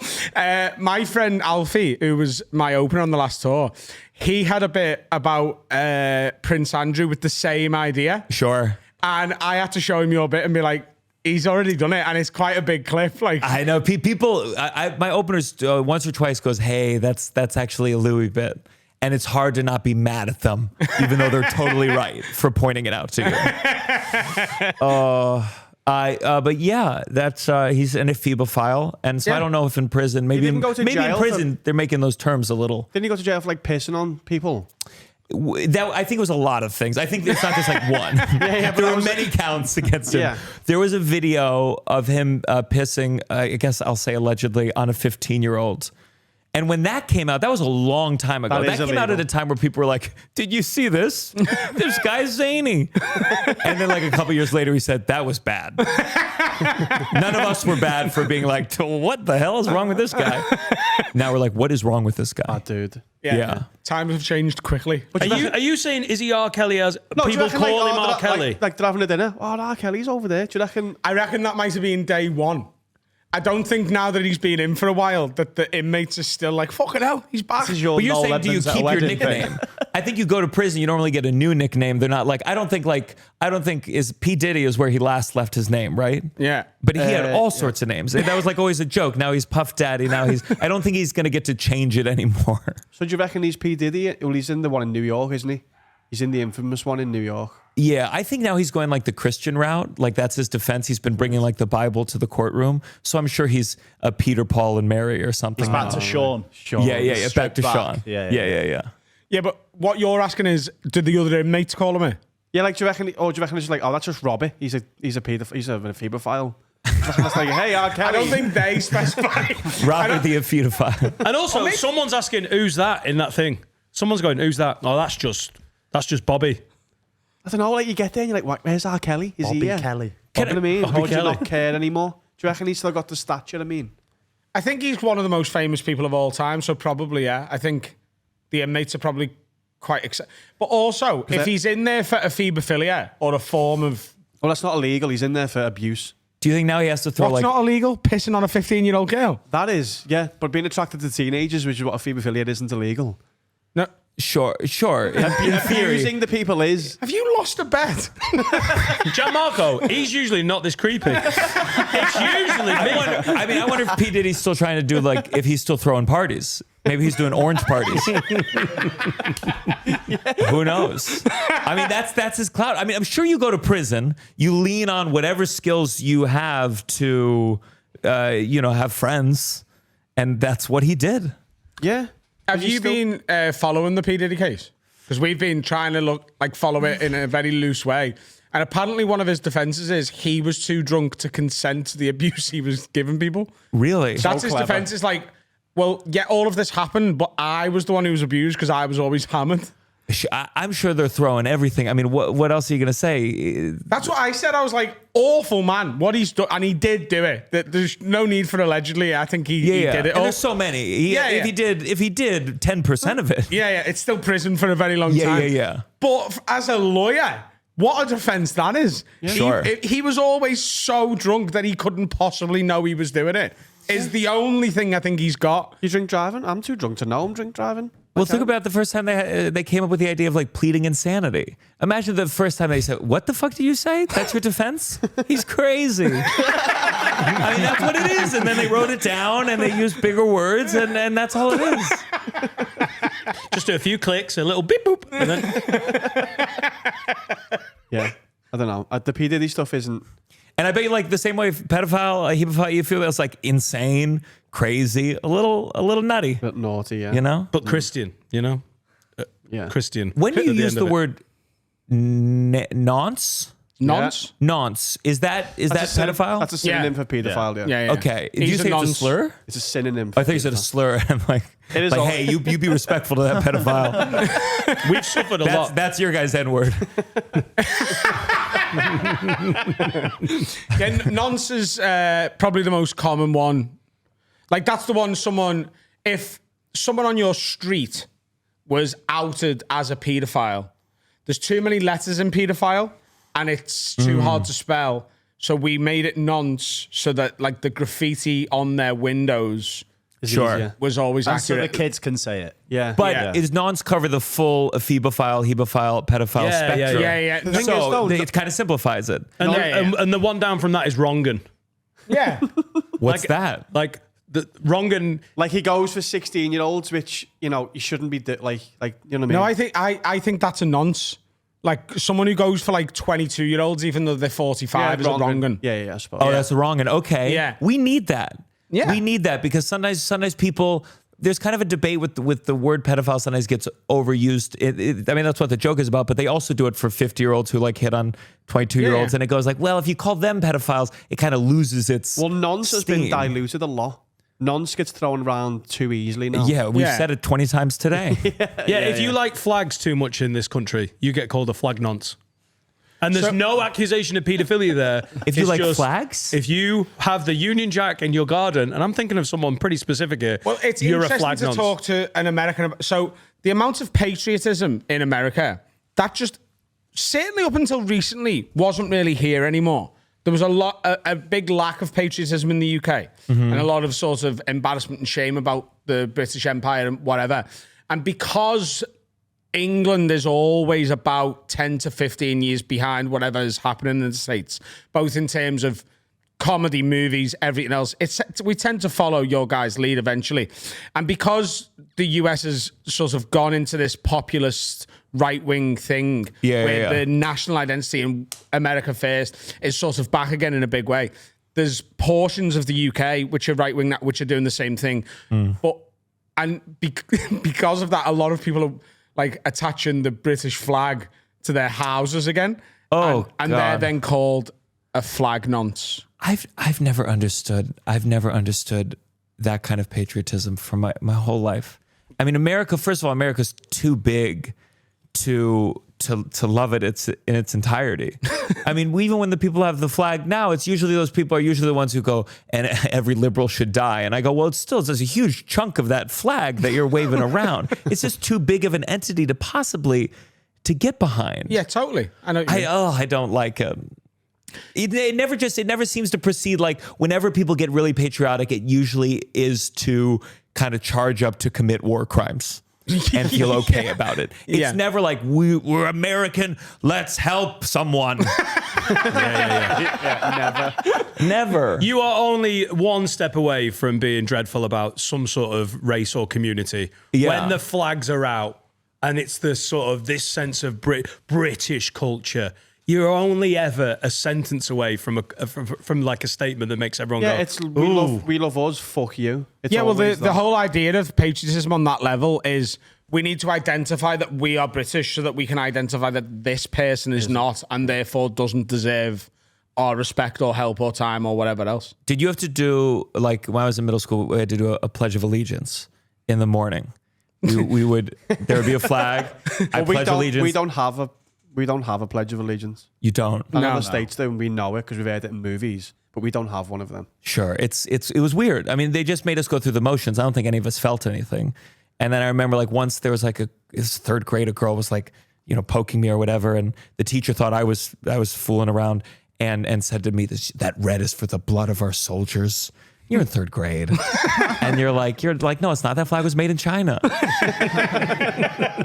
The only Pledge of Allegiance I've ever done is to the band of Mr. Schneebly from School of Rock. That makes sense to me. That makes sense because that's small. Mr. Schneebly never sent bombs for Israel to use. It's like I can. But if we'd got that sequel, I would have watched that film.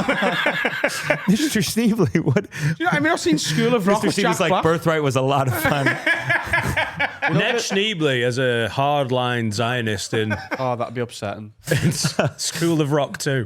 We don't pledge I'm ourselves. I'm sure if Israel wants to make that movie, they'll figure it out. It'll get there eventually. We pledge ourselves to our like sports teams. Yeah. And listen, I'm not even a sports guy. I'm like, that's good to me. Sports, I don't love sports. I've always been a theater guy, but I like sports because I go, this is a good place to get your anger or your feelings of unity and competition. Put it there. Yeah. Yeah. Yeah, but in the UK and Europe, that, which you are absolutely right about, often does spill out to actual violence Aggression. before and after the games between sets of fans. Sure, but not bombs. No. We need some bombs. violence. We need some. Fists are great. Petrol bombs happen a lot. Oh, really? I mean, A lot? Did A you, see, lot? did you see Paris on Saturday evening? No. 2 people died because they won a football match. Yeah. Okay, They but again, won. 2 compared to how many a bomb takes out, you know? You're not going to not lose anybody. I was waiting for the English League game that you were going to cite with the petrol bomb there. I was like, that Plymouth game really kicked off. Probably in the 80s. Oh, yeah. Yeah, probably say in the 80s. Yeah, Big what ones. blew my mind really when I went to, because I love sports, and if I'm in a city somewhere in the world, I want to go and see the sport for that place. I want to go and see what people are I agree. into. I agree. Like a when in Rome kind of thing. Yeah. And when I went and seen the New York Rangers play against the Pittsburgh Penguins, maybe. I'm the wrong right. guy. It was a hockey Sounds right. game, yeah. And everyone was like, I was sat with New York Rangers fans and next to Pittsburgh fans. Yeah.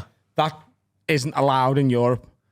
Oh, sure. They have their own little bit. The away fans have like a tenth of the stadium, and it's like you stay there, so you can't possibly fight with the whole ground. Yeah.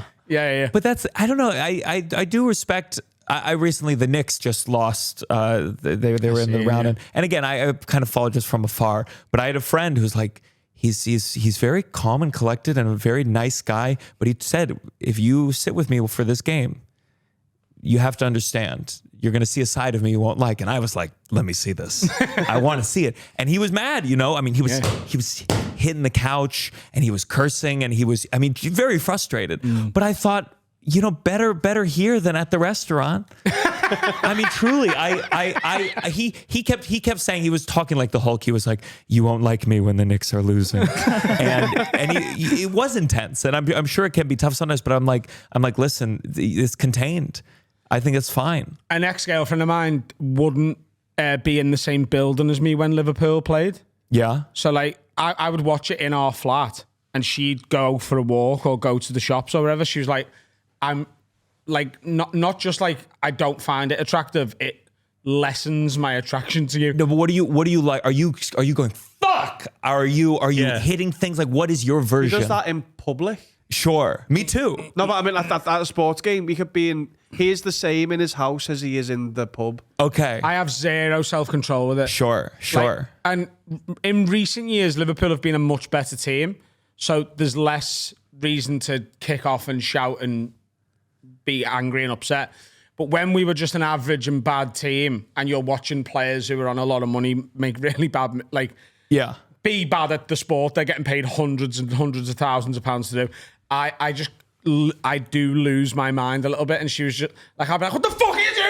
You fucking useless cunt. Yeah. And then she's like, they can't hear you. I've seen it so many times. Yeah, but you're never on your own. It's not just you doing it. That's the best thing. No, but There's other people in the would pub. do that in the flat. Oh, right. And she Okay. was Yeah. like, you can't, like, this is insane. Like, I asked this guy. I said, do you think you would do a better job than that coach right now?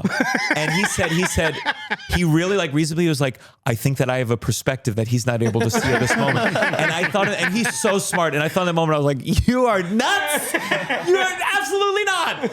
But he really deep down believed it. And I get it. I get the same thing when I see a musical. I go, I would have directed that differently. You know? You get angry and start banging. They really discourred that kind of behavior at the theater. So you don't have a sport then? No sport. No, I feel like basketball I could get into because I need to like establish characters. Like I do understand it from afar. I like the drama of like sports around it, but like Well, you'd like combat sports then? Because to a that's what that degree, is. it always happens so fast. It's like the UFC. Yeah, but it's the guy you hate. You could see him get hurt, and Sure. that's good. It's so sad. No, it isn't. It's so good. sad. They get so hurt. There's a video that always comes up on like Twitter. It's like it makes the rounds all the time. It's like some smiling guy with his wife and it's his first UFC match. The guy knocks him immediately, cut to him in a wheelchair and he's in a feeding tube. And I'm like, this is horrible. But he got paid. Not enough. Not enough for that chair. No. It's gladiator fights. I mean, But you said you want characters. You get it. The guy Yeah, you I love like fighting characters. the guy you don't like, you get emotionally involved. I wanted Logan Paul to get or the other one. Who was it that fought? Jake Paul. Jake Paul. I wanted him to get the shit beaten out of him. Exactly, and you watch that with an insane connection. Which What was amazing about that is that people wanted so bad they forgave Mike Tyson. He's been convicted of rape. and this guy we don't like. And I think honestly that's probably the only way. People always go like, well, how does a guy come back from this? And I'm like, you got to Fight a Paul. fight a Paul. So think Live about that, stream. R. Kelly. You're getting out eventually. Oh, that would be the fucking title match of the century. R. Kelly tries to win back public opinion by fighting both Paul brothers at once. And it'd work. Combat sports is for you, I think. I think if R. Kelly, after he knocked out both of them, if he started pissing on him, we would lose our minds. We would go, okay. It's his finishing move. I believe You know can what? You fly. get one 15-year-old now. There you go. You've earned this. I think you're wrong. I think some people are big sports people. Some people are big theatre people. And there's the very occasional person in the middle of the Venn diagram. And that's me. Yeah, you like Because you both. hate the theatre. I don't like musical theatre Yeah. because I think it's one of the most pointless things that's ever existed. That's just begging for a fight. What the fuck are you talking about? I've had this fight many times. So I love musicals. You really do? I really love What's them. your favorite musical? Oh, sorry, we talked about sports for 30 minutes. Can we talk about musicals for 5? Alexander Hamilton. So my introduction to musical theatre was Hamilton. And he's watched Okay. it 27 times since. Sure. So don't say the introduction. It's still happening. It's still Hamilton and then maybe Sure. something else a little bit. No, I've seen like 7 or 8. Just, Hamilton. And Hamilton 2 or 3 times in between each of It was those. for Hamilton and it was bad with So, a no, big here's B. the thing, Gianmarco. Hamilton is not the right start for people who aren't inclined to like musical theater. I think that's not true. It's very corny, and I mean that lovingly. Yeah, no, we did feel that. Actually. So, right, Finn likes musical theatre too. Right? Sure. And for years, we were banging on about Hamilton. Yeah, And I was yeah. like, it's great. Because the first time I've seen it 7 or 8 times live, right? The first time Can I just say, just so you know, that's too much for me. That's too much for anybody. That's musical autism. I get it to a degree, but Hamilton, the problem is like it mixes in rap. So if you like rap, it's going to be like gross in that way. It's just in your face. It's very sincere. They talk about slavery, I think, for 2 lines of the entire piece. I mean, it's like making a musical about Hitler that was about painting. It's like there was a huge part of the whole thing. But it is kind of corny and intense. Like I would rather take you to either like a more old school one where it's very divorced from any other current art form, like rap, and one that maybe was just a little darker or realistic. We saw the Book of Mormon on Broadway last year, and I didn't mind that. Sure, because it was that's very good for funny. like the dude Yeah. intros Book of Mormon. That's a sports fan's musical. Yeah. It was very Yeah. laddie. It's very laddie and There's sports musicals too. Damn Yankees is a musical about baseball. I just don't like how if they could say the thing, why they fucking sing it. Sure. Listen, there is a suspension of disbelief that needs to occur. When you watch a movie, do you go, why are they filming themselves do this?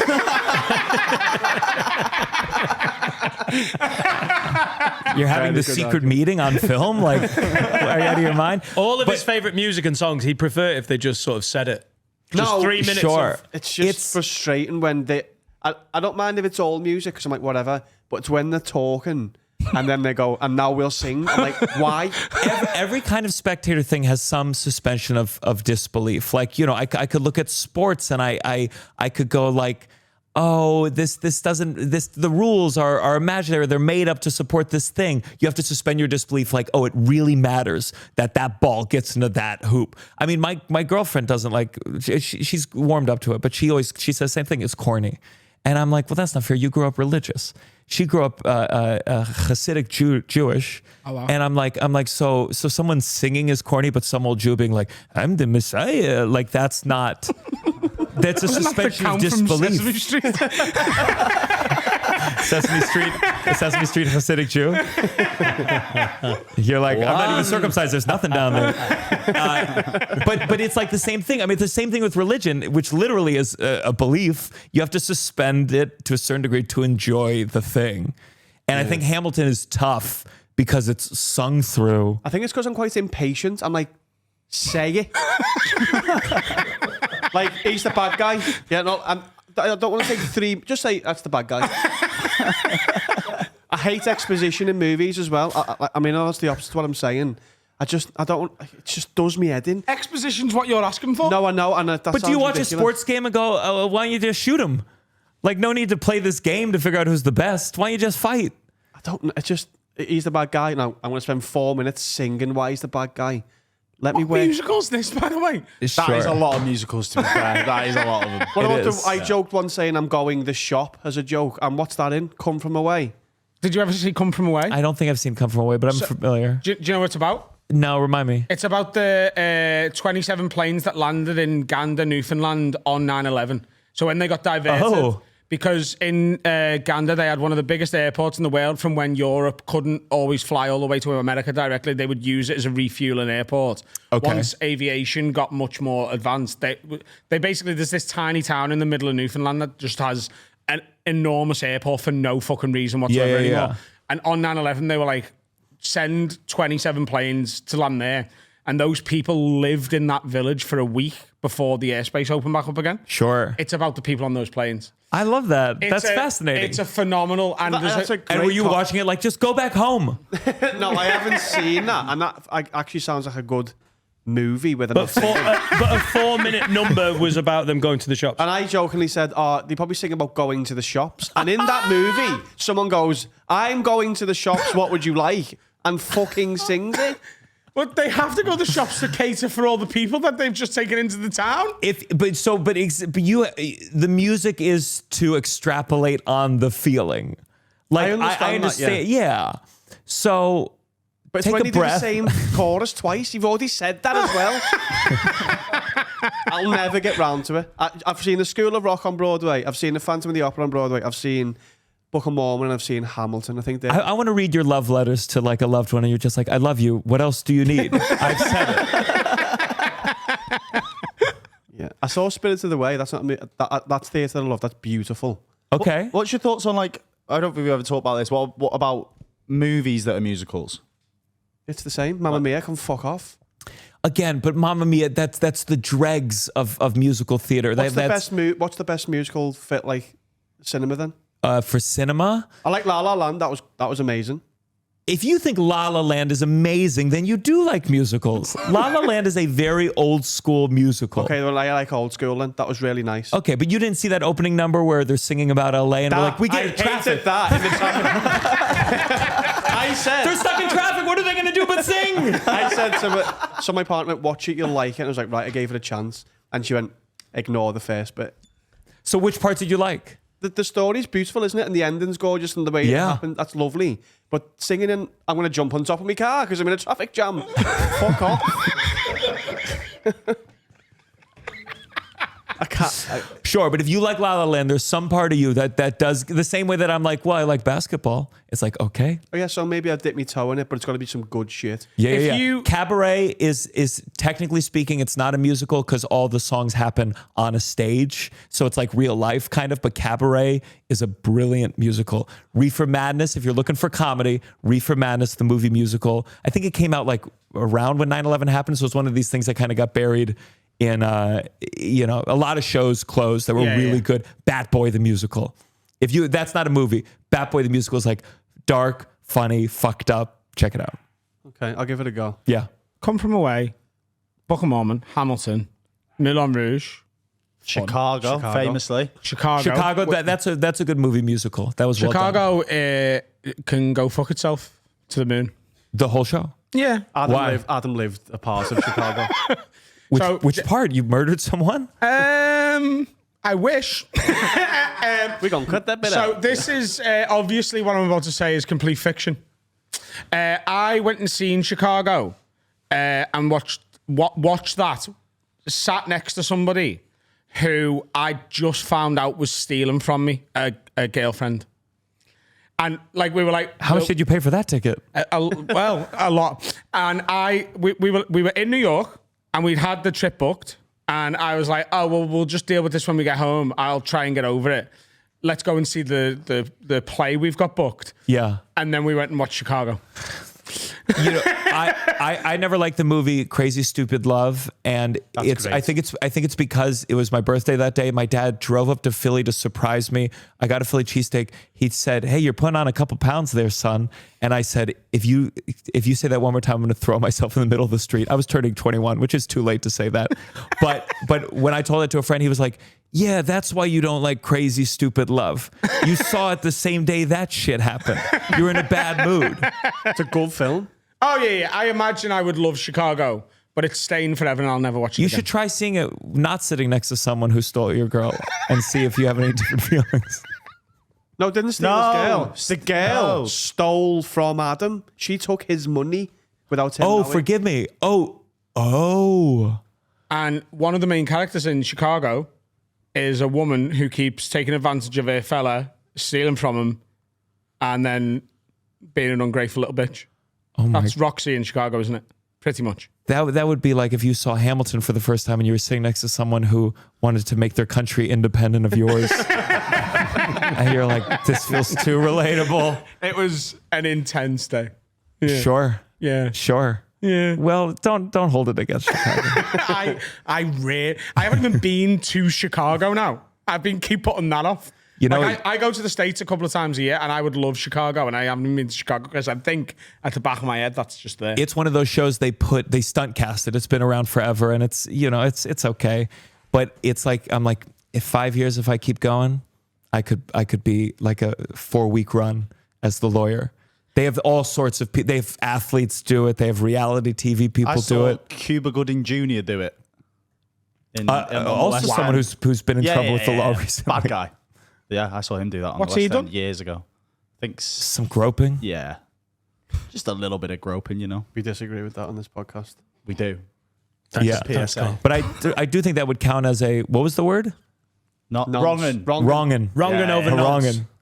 Yeah. Depends who he groped. He was No, a, I think a so. groping I think- nonce or a wrongin'. I think he's got it. I think that's Reach wrong. for the gun. Bit of a wrongin'. Yeah. But a bit too much for the American legal system. Have you done musical theatre since because you trained in it? Yeah, I trained in it. I started singing again recently. Like I wasn't a good singer. I just hit a wall. I had a teacher who kind of led me the wrong way. And singing is a miserable life. You're constantly worried about your voice and can I hit this note? And it's very stressful. So recently though, I start getting back into it. I have like a show where I have people talk about like their theater kid days, and at the end, like I sing a song. So I'm Nice. exploring it. I'm getting back into it. But the life of a singer is fucking miserable. Yeah. Yeah, but I do like it. What's your dream role? It's a show called Falsettos, and the role is Marvin. That or Nine is a great musical, or any Stephen Sondheim, and then Seymour and Little Shop of Horrors, I think is on the docket. I know you haven't seen any of these, I but don't know. You could have just invented all of them. if they make La La Land a stage show, that certainly would be a fun role. I think you might like Little Shop of Horrors. That's Okay. quite Yeah, fun. yeah, that's a fun one. Aaron Bear, by the way. What about you? Do you Aaron sing? Bear?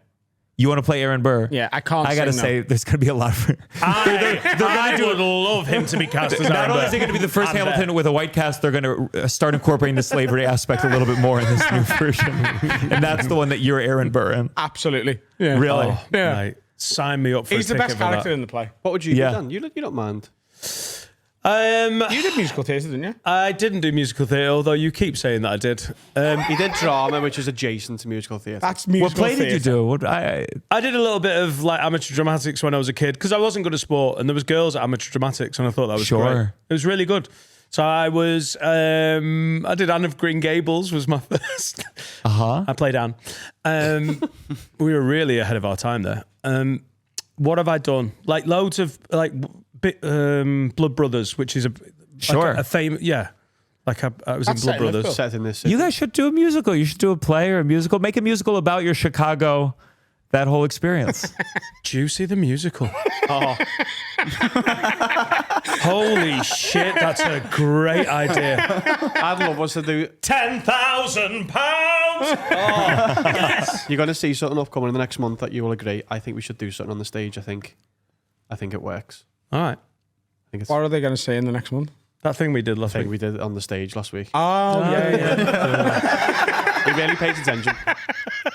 Yeah, we should do a play. Or I want to do a panto. Yeah, that's been an idea on the board for a couple of years, isn't it? Pantomime would be great.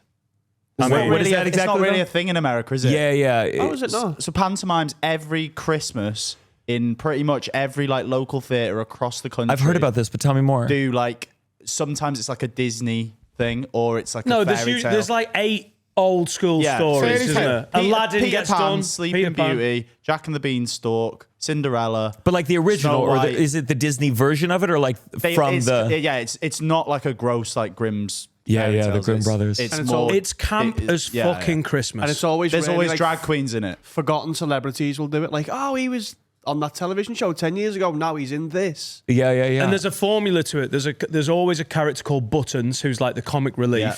Then there's always a cross-dressing widow twanky Yeah. type. But it is the Disney.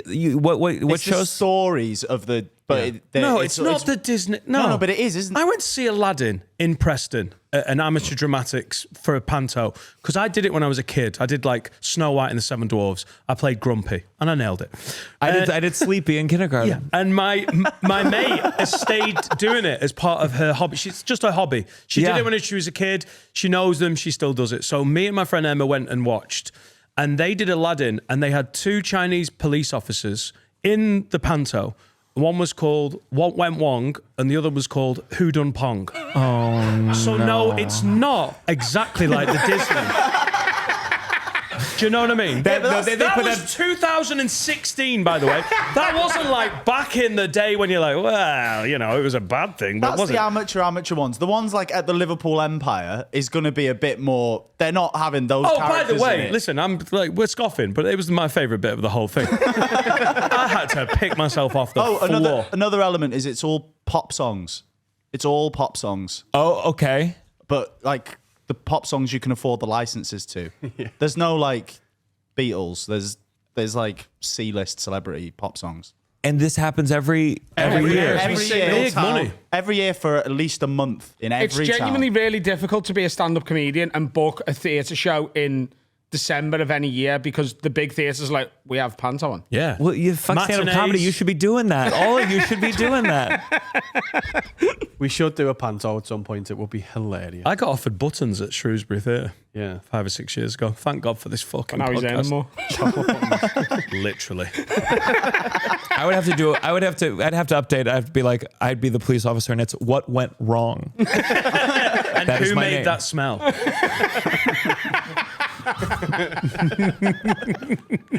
Did you, when you got into stand-up, was it like an aside for theatre?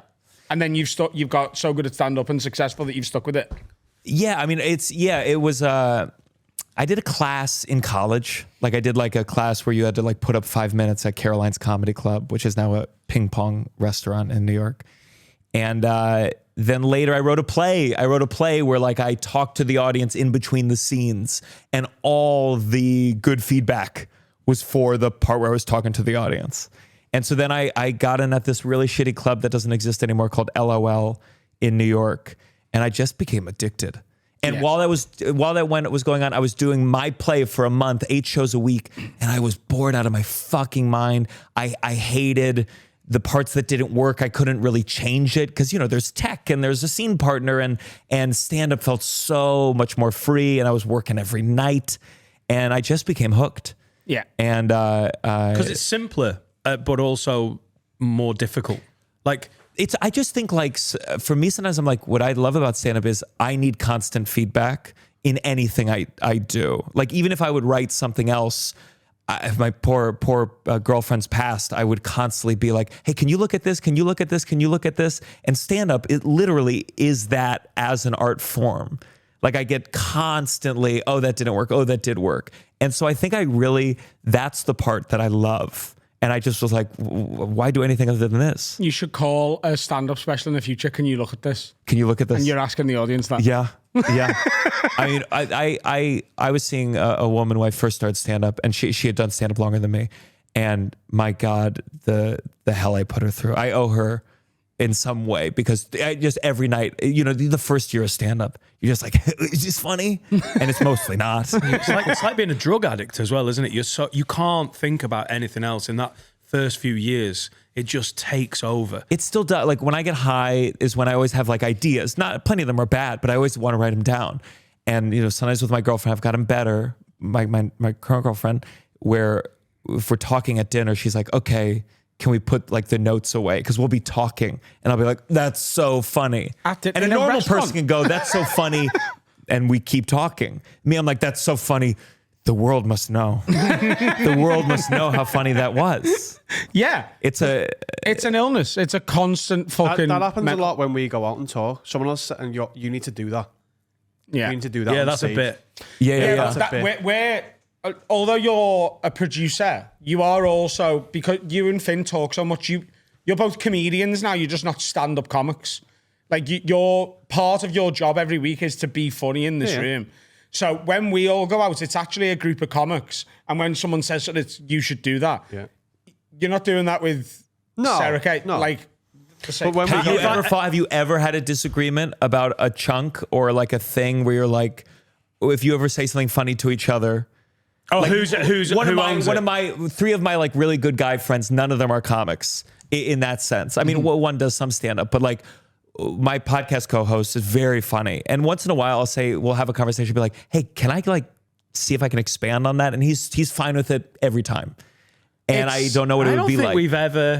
I don't think there's ever been a chat where we've got to the end of like a little bit on the pod where I've gone, can I try that? Or you've gone, I want to try that. It's happened more organically. There's only one routine I can think of that I've done that started with a funny from the podcast. Sure.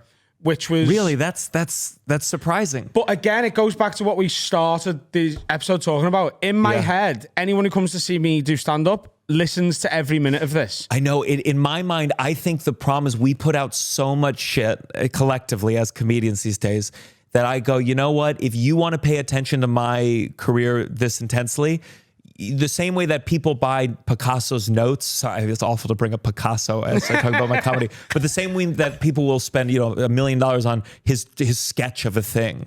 I'm like, listen, if you want to participate in all the things I'm putting out, you're going to see the process. Hopefully you probably like me enough that you will go, oh, cool, look, he filled in the colors. And we just put out too much to hide. I absolutely agree with you, 100%. It just still does eat away a bit, but there's one routine, and it was, I think, I would say between episodes 1 and 5 on this, and I think I was talking to, and I'll get this wrong for the people who do listen to everything and will correct me and go, no, you were talking about this. I think we were talking about like dieting, and you said something like... This was a long time ago, I guess. We yo-yo. We all yo-yo here, sir. I think you said something like, oh, well, you'll crave the bad food now because as soon as you can't have it, that's when you want it. And I went, everyone wants what they can't have. And as an off-the-cuff trying to make you laugh, I said, that's why billionaires fuck kids. And then that became like a 7 or 8 minute routine, which is like, they can have anything else, including sex with any adult. Yeah. Because everyone's got their price. And the one thing they can't have is sex with children. And that's why they're doing it. I think that's amazing. But it came from a... Yeah. I took a writing credit. It came from an off-the-cuff thing. I have a feeling every time there's a pedophile bit, they know you had your hand in it. Hey! I love it how he's jumped on that joke that quickly. Fair enough. We'll tell you about his and more thing in the break. Oh, God. Break time? Hey, break it time. Yes. Now it's time to talk about Huel. They're sponsoring today's podcast. I love the black edition of Huel. 35 grams of protein. I'm always trying to get more protein in my diet, Carl. That's genuinely loads as well, because I've had the competitors and you're like, after the gym, you're like, it's 25. You're like, that's not really enough. For how much is in this? Mil? We got the millage. There's 26 vitamins and minerals in there. I know 500 that. mil. To get 35 grams in 500 mil is impressive, genuinely. So if you go in the gym or you want to, you want to feel better, Huel is the way forward. Or if you're on the move, you should eat. It's a full meal. It's a meal. You just get to have that. And it's not expensive compared to how much you're going to spend going to KFC and then hating yourself afterwards. Try the black edition of Huel. And guess what? If you're a Have a Word listener, my God, there's an offer, isn't there? What's the offer then? So, on your first order, you can get £10 off using code HaveAWordPod at Huel.com. Please see our description for the terms and conditions. Unlock a healthy, easier way to eat with Huel so you can focus on what really matters, which is snooker. You. Do you know what you can do with that sorry. £10? Me. The £10 you've saved? Yeah. Go and buy a mirror and have a look, because you're going to look well better. Nice. Or just play snooker. Huel! And we are back for the final section, part 4 of 4. Part 4 of 4, correct. Gianmarco, you are with us today because you're doing the UK leg of your tour. Yes. But you have a couple of dates that in a few weeks' time. I know you're doing London Union Chapel. Yes, so we Leicester Square, we sold them all out. So we added July 11th, I will be at Union Chapel, and they just went on sale. And where are the tickets? Your website? Yeah, the website, every social media, go to the link there. Gianmarco Soresi. Gianmarco Ticketmaster as well. Soresi. Ticketmaster. Yeah. There's a Glasgow date as well. Oh, yes, there's a Glasgow day. That is 17th of August. 17th of August, right before I'm going to do the Fringe Festival for a week. But then going to do Glasgow The right before Drama that. King Tour. The Drama King Tour. Nice name. Shall we do some... This ain't just any order. This is an executive order. Ow! It's really fun. You Still in love with that jingle. It's time for the executive orders. Gianmarco, have you got anything? If you were president of the world, what would you push through as an executive order? Yeah, it said something that would be funny. So I think euthanasia needs to be allowed, legalized at some capacity. I think I've read in Canada where it is available. Mm-hmm. You know, you read about the complicated cases, of course, and I think as a baseline, we look at the global average life expectancy, and after you've hit half, up to you. Wow. What's hang on, I'm past this point already. 75? Shit. 75 globally, maybe? That feels high By the way, if it's globally. I don't know if you all heard what he said after he said half. He said up to you. Yeah. Yeah, but still 70. You've seen half. Do you want to continue? So half of that is what? 37? Yeah. 37? You get offered euthanasia? Yeah, and like we can argue, and it can be more local, like, you know, any earlier than that. That's up. Leave it up to the states, as we would say in America. but past 37, Federal law, past 37. So you can just anytime go, right, I'm done. yeah. I mean, you can't do that now, but like you can set up a nice pod. Yeah. I guess where they're doing some places, because it's not legal here in the UK, is it? No, there's a bill on the table at the minute, like where the UK government are trying to make it legal. Like if you're ill and you're dying anyway, you can just fucking... Hey, but Switzerland is less than 2 hours flight. You know? And sure. EasyJet's cheap if you really want to get rid of Nana. It's just... You should be allowed to just kill yourself if you want. Can we go to Switzerland legally? Because we can't go to other places and break our own laws either, can we? Is that how it works? You can go to Amsterdam and have a bit of pot. It's the same thing. It's the pot of Switzerland. Yeah. So sad. I was why, because who you you can't fly to like the Philippines and sleep with a 13-year-old because of their laws. You're governed by the laws. No, you're governed by the laws. again. Again, Carl. No, but I don't think you could get mad at the Philippines if that is the law. I don't think they could be mad. For example, if you go to Switzerland and kill yourself, well, what are they going to do after that point? Yeah. Yeah, You're no, gone. totally. Yeah, but I'm saying your family might be culpable for it. No, are you saying? Well, they are in a sense. I mean, you probably wouldn't be suicidal if they were a little better. By the way, most people going to Switzerland aren't suicidal. They're dying and want it to be painless. Mate, if you're getting on a flight to Geneva and there's like young family members and then like Nana's in a wheelchair and everyone's, people are thinking, why are you going to Switzerland? She's not going skiing, is she? She's not earning enough, is she? Not earning enough, well done. But you can't go to another place. You're governed by the... No, you're not. Carl, you Yes, can you smoke are. weed in Amsterdam. No, I'm saying... What are you talking So about? you think you can go to a country in America where the laws of consent are lower and legally have sex with them? You can. You can't. Yes, you can. What do you mean? You can't go to somewhere It's and... the law of the land. You can. It doesn't make What are it you right. talking about? Can you Google that? What am I going? No. What? No. I love that the example is paedophilic as well. You're If I having go the to wildest... Amsterdam and I smoke pot, and then I go to Texas where it's not illegal to smoke weed. It's illegal to possess and sell it. You don't go to jail for smoking weed in the UK. You get it. You get... You No, go you somewhere don't. where they facilitate it in Amsterdam because that's the legal bit. Can we come You're up not with an breaking the example law. that doesn't involve pedophilia, and then I will go with you down the rabbit hole? You are under the law of the land you're in. Can you Google Not that? where you're from. Like, can you change the law, the age of consent in the country you go to? Just Google that. What? Like, are you governed by the age of consent where you You're travel? saying that if you go to a country where the age of consent is lower and you participate in sex with what would be considered a minor, when you come back, they're going to arrest you? And that's your fault, because when they go anything to declare and you say, I fucked a 10-year-old, a lot of that is on you. And by the way, I shouldn't have said I fucked a 10-year-old because now that's in the advert for the episode. Super. So why is Epstein Island illegal? Surely he made the rules. Because he trafficked people over state lines. It's usually like what you did over the state line. And where was Epstein's Island? Wasn't it his island? It was his island, yeah. So he makes the law. Yep. No, it wasn't. He didn't start a country to... What's it saying? Little St James is where it is. Little St. James. in the Virgin Islands. Oh, too much. dear. Jesus Christ. At least do it in the Bahamas. Yeah, he had an island. He didn't have a sovereign state. He wasn't king of the island. And he trafficked them there. He brought them there yeah. from, so, you know. If he'd have grown his own, then it's different. Oh. That might have been the long game. Have some little St. Jamesians. I like it. Have you got anyone in mind that you'd like to euthanize? Or is this just? Is this I didn't society say legalize as a whole? murder. No. Is this society as a whole? You just like to, You we'd should like be allowed to check out whenever you want. Yeah, I think like looking at Canada, what happened, it'll be like, it's I believe it's 18, and then there's a thing of like, well, are they mentally sound? Or where they've been influenced, and that all gets complicated, of course.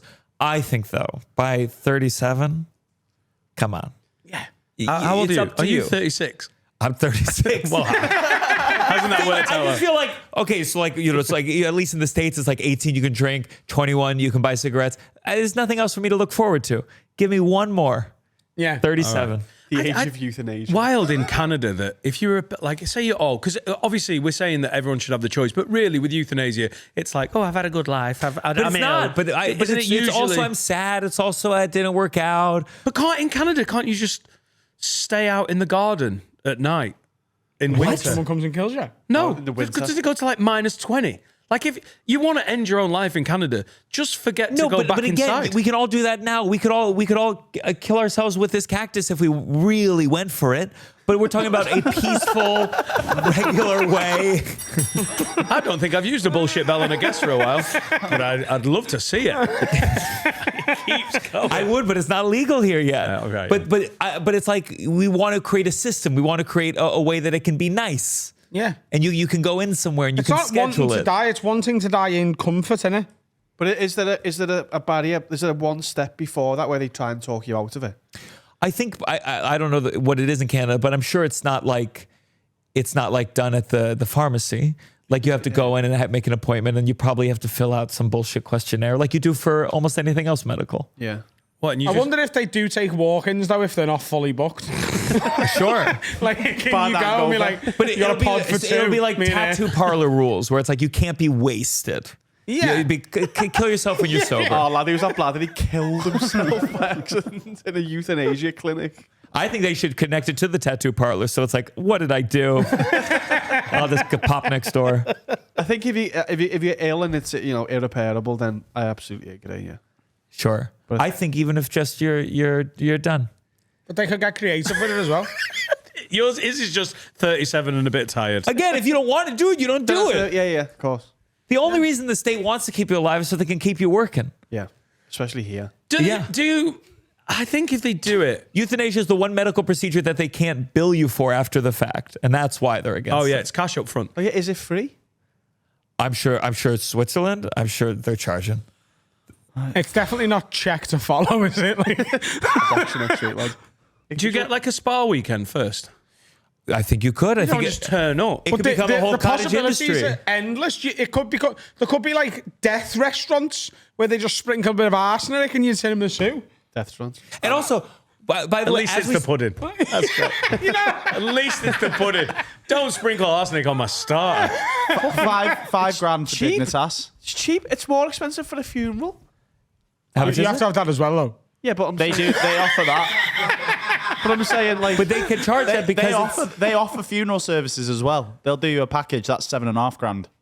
sure. But that's because there's not a lot of places doing it, so they can upcharge. There'll be price options. Lowest price option, they put you in a room with a cactus, and that's it. Yeah, mate. I'll have the garlic chili prawns to start, please. I'll have. But certainly it's the older thing. But anyone who wants to die, you don't want to die in a fucking hospital room. Every time you go to a hospital, you go, could it not be any nicer? It's so gross, awful, and cold, and ugh. Yeah, but those people are trying to live, though, aren't they? Everyone in the hospital is trying to live. Not Jedi. You're absolutely right. Everyone in there is going, this is horrible. Hospitals are like the opposite of a euthanasia clinic. Like at their core. Yeah. Yeah, not many people go to hospital to die. Usually going to go, I'm going to go home and be comfortable. That's quite a common thing, isn't it?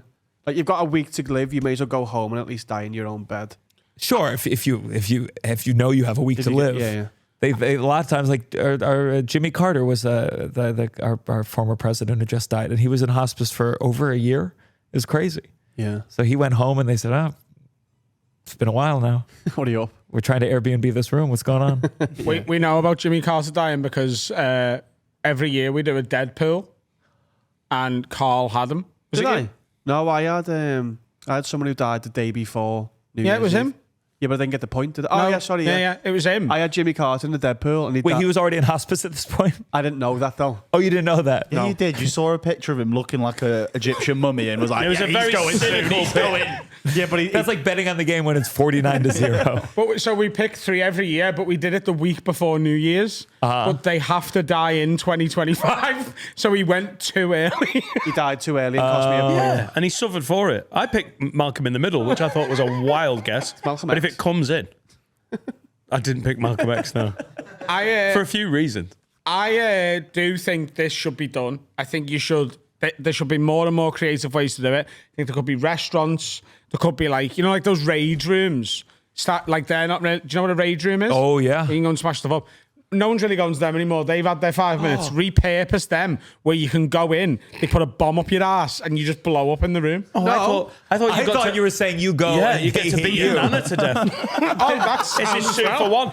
Great. Make euthanasia land like Disneyland, but you don't know what's going to kill you throughout the day. Oh. I mean, you go in, and But if you've got to 4:45 and you're getting on the log flume,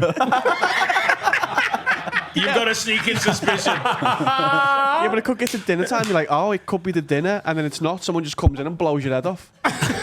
what ride's that? It's the end of the. All right. I thought you were going to make it themed like Disney, not Yeah. just a gun out of nowhere. Euthanasia land, like, oh, wonder how I'll die. I was like Terra and you just fall all the way. Yeah, they should go out like I think this is going to be a big industry. Peyton Pendant, don't you fucking steal that, mate. Mickey Mouse gives you a hug and then just keeps squeezing tighter and tighter. Oh, so I'm going. Oh. Yeah. What a fucking idea that is, mate. That's a great one, by the way. That's Good. straight in. I believe it. That's why. Have you got another, Gianmarco? Yeah. so it's some executive order where whenever I ask a doctor a question, like for example, I take Adderall. I don't know if you guys call that here. Yeah, we know what it is, yeah. Yeah. The And limitless it's- pill. Yeah. And then they'll say like, do not mix it with caffeine. But if you talk to anyone, they'll be like, you can have a coffee on it. The doctors, they have to say that because you can't sue them. I need a second level of doctor responsibility where they go, hey, don't mix Adderall and caffeine. Between us, you can have a coffee. And that, I can't sue them because what do? I Google it. I have to Google it. Hey, can I have a coffee after a little bit of Adderall? And I have to go to fucking Reddit boards. I want a doctor to talk to me without the fear that they're going to be sued. And so they have one level of like the official, do not mix these two things, and one of like, yeah, it's most likely fine. And I can't sue them for it. Yeah. But they're giving me, I hate when I'm talking to a doctor and it's like they're talking to me like the judge is next to us. And I'm like, I'm gonna cheat a little. I'd rather learn it from you, the professional, than fucking Reddit. It's like a layer This where is you've the got a best friend. executive order we've had It's like in you've got a 6 months friend of as a doing this. doctor. Yes. They're a doctor, but they're your mate. Yeah. So it's like the mate's version Honesty, of genuine doctor. medical advice. Honestly, you go in and go, I've signed that. You can tell me, and you go, okay, I know. Honesty, doctor. I want to speak to a doctor and go, seriously though, about the units of alcohol a week. Can Yeah. you fuck off? When they're like, so you need to cut down to something sensible, like 2 drinks a week. Fuck off. Yeah. What a load of shit. Be reasonable. Where are we putting at? 7, 8. Like it's got to be an even number. That is what it is. It's 14 units a week, innit? So it's 7 pints. Yeah, but my doctor told me 2. Exactly, and that's because someone once did 3 and died, and their family sued the doctor, and they said, "Well, we got to make it 2 now." Well, I mean, And that's the officially, thing. I've got enzymes in my liver, but ignore that. It can't be. You're like, let me get the real opinion. No, 2. I'm serious. I'm fucking serious. From a mate. Oh God, yeah, that would be great. Just a little bit of Just tell me the truth. a Tell grown-up me- response. Tell you the Tell me truth. what you'd tell your brother. Yes. Yeah. What would you Because tell we're your getting brother? this information. I am Googling it and I'm looking and I'm like trying to assess and I'm not pushing it. I'm trying to do it reasonably. But Yeah. but it's absurd to say, oh, you never have a coffee. The Adderall that you take. Yeah. Is Tell- that tell for, me about it. Huh? Have you got any? Is it- Back in the room, yeah. Is it for ADHD? Yeah, but like, let me tell you, I got diagnosed. I had a therapist forever. She wasn't allowed to prescribe, but she referred me to someone who prescribes. This woman is a drug dealer, and I had to pay the $500 fee to meet with her to get the Adderall. It was over Zoom. I could have gotten anything I wanted from this woman if I asked for it. I said to her, I mean, this is kind of the other end of the spectrum. I said to her, can I smoke pot? Like, if I had Adderall that morning, can I smoke pot that night? And she said, let me Google it. And I was like, oh my God, I paid for this? The system is nonsense. And I saw her watch it Google and she read it to me like, it says it is okay sometimes according to Reddit. And I'm like, that's bullshit. So all of this is bullshit. So I just, there needs to be some level between like hyper legalized language that makes sure no one's held accountable. My doctors who should be somewhat accountable and like no account. And there needs to be a middle ground. What does it do? Is it, if you don't have ADHD, it's quite speedy, but if you do, it just levels I have you off. ADHD, but it still feels like what I thought cocaine was going to be. I only did cocaine a couple times in my life, but it feels like Same. I have to break it in half because it's too much. I feel filled with like a little bit of mania. I could almost cry with like happiness. I feel, Oh, God. I'm like, oh my God, there's so much I can do. Oh, yeah. It doesn't do. Keep going. It's Jesus, this is so scary. good. It's. I don't really take it. I took half today. Can I have the other half? That sounded so good. Did that not sound good to anyone else? It's You've nice. made happy and you want to do I stuff. am going to try it very soon, I think. That's what they say. some That's what they say. Trump like does. That's what they say. Like his, Yeah. because he doesn't drink, but they say Adderall. It's a lot of Adderall. And again, they tell me don't have a coffee or don't have too much, and I'm like, well, Trump seems to be doing it every day. He's fucking president. Did you say you've got modafinil? Yeah, I got it in India. Is that the same It's sort of... similar, yeah. Similar. It's Is the same, it? same Oh, family. I've had modafinil. Just focus drug, innit? Yeah. Modafinil's Yeah, but it anti-narcolepsy, doesn't. It isn't doesn't really. I mean, it doesn't. I thought it would focus me. It makes me excited to work, but I'm just as scattered as Yeah. I always am. I thought modafinil was just anti-narcolepsy. I thought it just woke you up. I thought it was just a focus. It does drug. help with focus because of that. One of the side effects is that it helps with focus. This sounds great. Yeah. Executive would you order. get- Can we have Would you not try and Adderall? get diagnosed then? What? Would you not try and get diagnosed? Yeah, maybe. I'm telling you, I am you can. I am struggling to focus. Just go in and send them one episode of this podcast. You'll get it immediately. Take it all! It's the gas leak. Do you want to do one from a listener? Yeah. Sure. Joe Green says, executive order for you boys. Buskers should be banned from using speakers. I want a gentle ambience in my high street shopping, not blaring down my lugs from a mile away. In the minute goes. So it's not anti-busker. Gotta agree. It's just turn it down because... Especially the rappers. It's like, lads, shut up. Well, now it's more problematic. No, I mean the people doing rap. And that could be anybody. But it isn't in my head. Yeah, that's just like, shh, I'm shopping. Shut up. Yeah. Give me a nice like little Yeah, the God botherers. That's fine. If you Should want to they be shout allowed about a mic? Jesus, Yeah. well, what if they haven't got a speaker? What are they doing with the mic? Oh yeah. That's true. So it's just screaming with a guitar. No, I don't think this works. they're just busking for the 50 yards in there. Yeah, if you're within earshot, you can hear a lovely song. Yeah, it doesn't need to be all over If you want to tell me about Jesus, that's great. You don't do it at 600 watts. I kind of like them all, we you know. can hear them here though. In the studio, we can hear them all around town. Great. But I don't. If I go to you, I don't want to hear you singing from half a mile away. Gianmarco, New York, have we got a lot of buskers? Because Liverpool's a city with a history of music, and obviously the Beatles are from here. It's a real culture of it, and I'm not shitting on the buskers, but it is like every 100 yards you've got someone else with a speaker. Yeah, we definitely have them. I think New York. Sometimes it seems like they're cracking down, sometimes not. For me, it is. We have. I lived in Harlem for a long time, and the Black Hebrew Israelites are like a group that. Harry's interviewed them. Oh my god. Yeah, and they're usually on a speaker, and that's it's pretty hateful. It's some bad stuff. Oh, I thought they were rapping. I mean, they could be. They could. That's the Black Eyed Peas.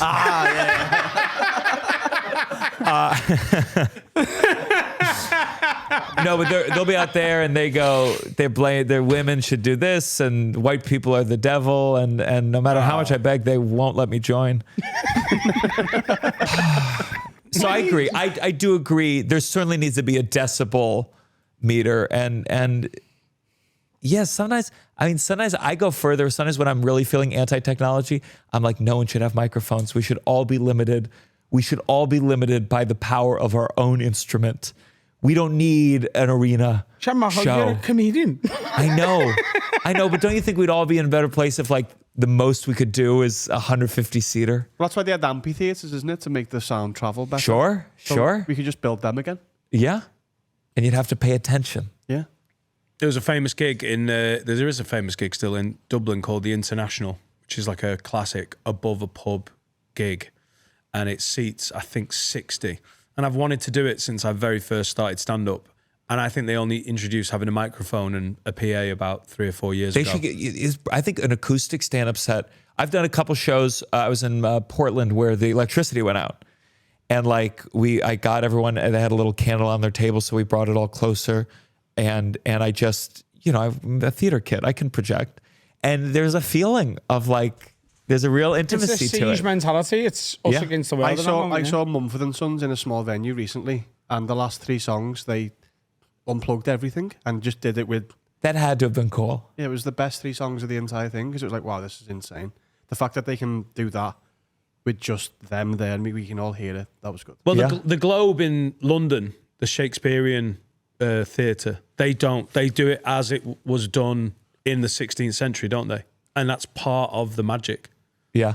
I'd fucking love to do an unplugged gig. I think that would be really cool. I had to do one 2 years ago when the power went out on Slater Street, Oh yeah. and I was 4 minutes into a preview, Oh wow. so we had to stop. And then it was only 60 people and 50 people. It's the Jacaranda in it, and I had to just sort of go, "What do you want to do?" Because either way, we've got to all go home, or we just try and do it. And it was a weird preview the show wasn't like it was at any other point in the run or the tour, but it was fucking class. Yeah. And everyone, our lot are brilliant because they really like stand up.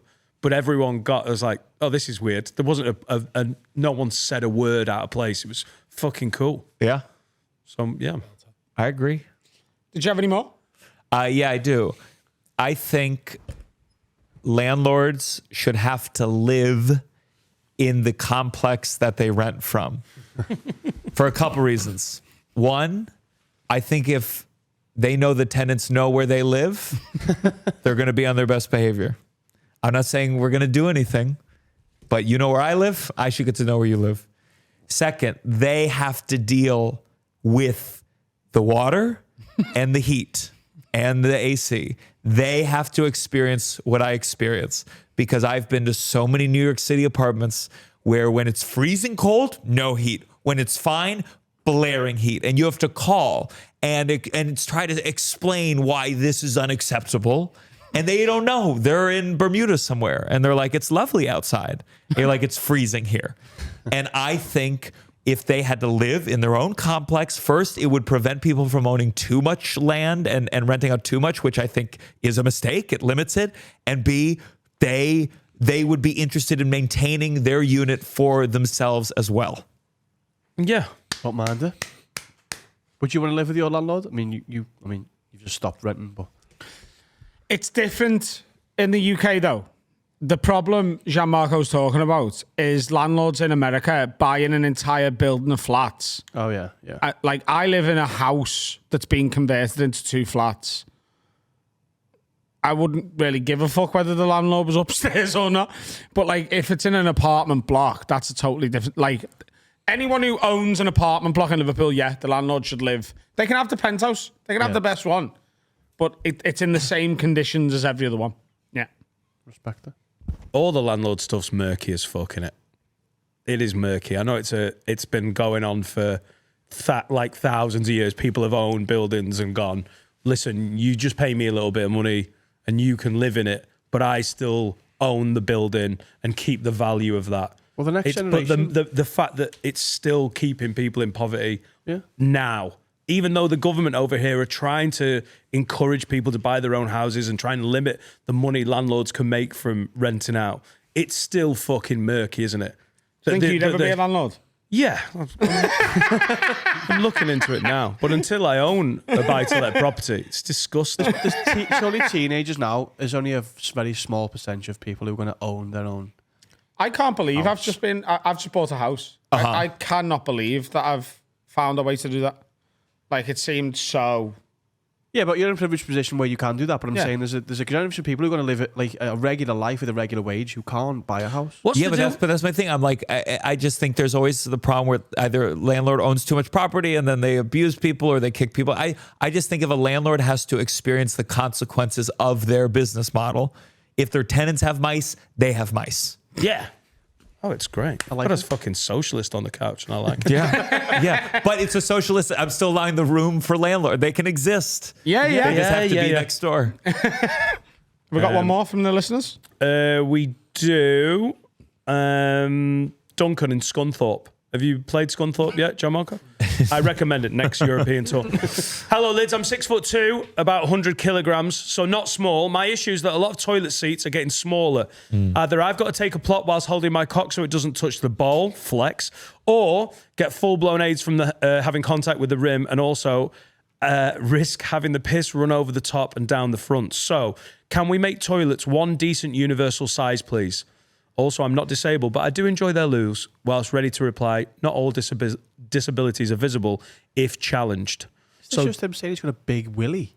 Duncan from Scunthorpe is a big man and he thinks toilets are too small. If you have to, as I'm 6'4", and if you have to sit, and I don't have a big willy, he could have included that in there, you know? Yeah. But like, if you have to sit in a certain way or too far forward, it just like, as the bowl's coming up, it's there. Yeah. So. Also, there's too much water in your toilets. Is there? Is that, I didn't know there was in America, the toilets are very high. Sure. Thingy, like the water level. But My opener, he's doing most of the London shows with me. His name's Liam Nelson. He's 7 feet tall. What? He has Marfans, which do you know Marfans? What? It's a connective tissue disorder. Oh. But a lot of times people are tall. If you're tall, like I was, they check you out for Marfans, but you're just long. Everything's extended. I don't know about the dick. I haven't asked him, but It's gotta be. I mean, if it's tough for this guy, it's impossible for him. 7 feet. If he has to use an airplane bathroom, and he talks about on stage, of course, there's airplanes where he would have to keep the door open.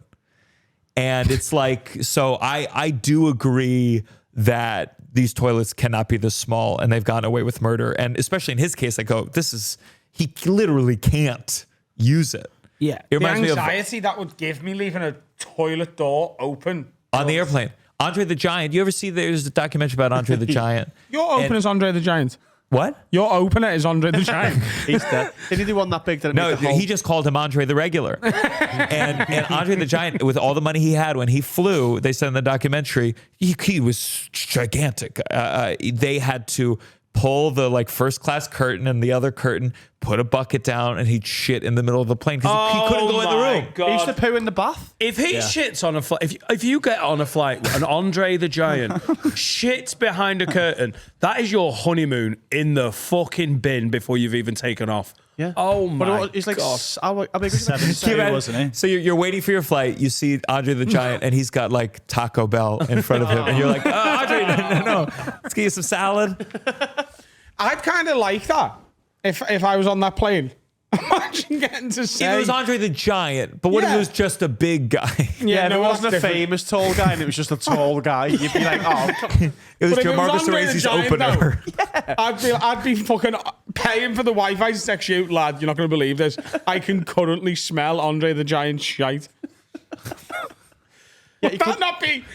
he had to poo at home. He couldn't poo in his own toilet. He'd have to poo in the bath because he couldn't fit on the toilet. He'd poo in the bath. He'd use his bath as a Forgive toilet. me for this. And he'd probably, what you thinking? Forgive me for this. Right. I already know this is the end of the podcast. I can sense it. I know he's a big guy. Yeah. He was a big guy. He's dead. Right. And you say he can't fit on the toilet. But the only thing that needs to fit on the toilet or within the toilet is his arsehole, isn't it? So are you telling me Andre the Giant's arsehole was wider than the average toilet? No, but if he sat on it, he would probably put the toilet up his arse, wouldn't he? Because it was that wide. He wasn't that big, was he? You mean It was you think the called- crack opens his up? name had the Giant in it. Yeah, but he No, wasn't it has nothing to do with the that big. asshole. It's the size of the room, so his legs are like this, and now the asshole is out this way.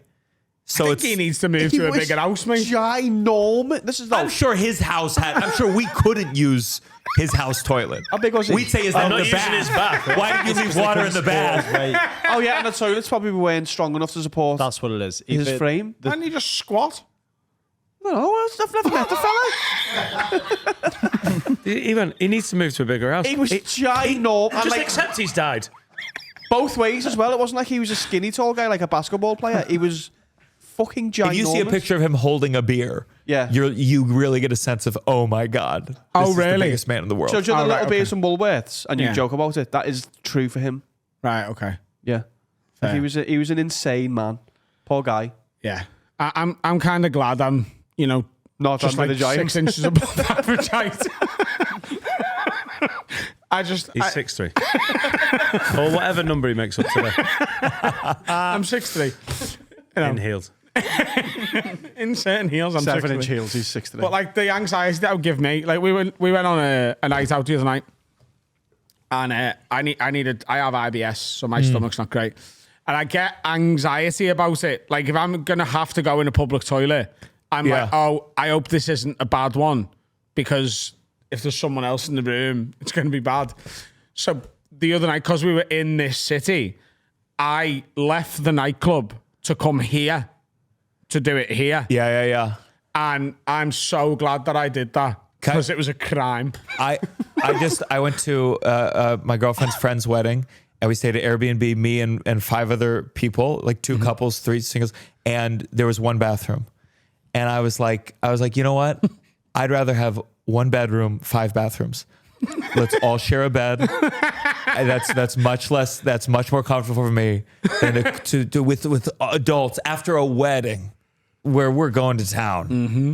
And that's what I really do think Airbnb, we need more bathrooms than bedrooms. That's the My priority. wife's got the control to just go, okay, I'm not pooing for a week. That's how that's going to go down. A week? Oh, she has her poo anxiety is so strong. The thought of someone going, oh, is Laura done a poo? Would stop her everything working for at least 4 days. She can just go, oh, that'd be awful. By the way, I'm telling you right now, next time I'm in any social setting with your wife, every opportunity, I'm going to say the sentence, I was Laura done a poo. God, if only Andre the Giant had that skill. My God. I hope Andre the Giant didn't have IBS. They're like, you have GIBS. Giant. Well, he did have giant bowels, so yeah. He will have had GI. Sure. Yeah. Anyway. Who knew we were going to end this on some strong Andre the Giant chat? Gianmarco, it's been a fucking pleasure. Have a great time in Europe. Thank you very much. Thanks for having me. Thank you for being here. Finn, have you got one of your things? Yes, just want to say we're running low on the tunes, and everyone loves them here. Yeah, I loved him. Yeah. So Finn at Have a Word. Can we have some more hip hop, please? Yeah, Finn at haveawordpod.com. It's got to be your song. People are getting a bit confused and sending me just songs in the charts and going, can you play this? No. Are they? Yeah.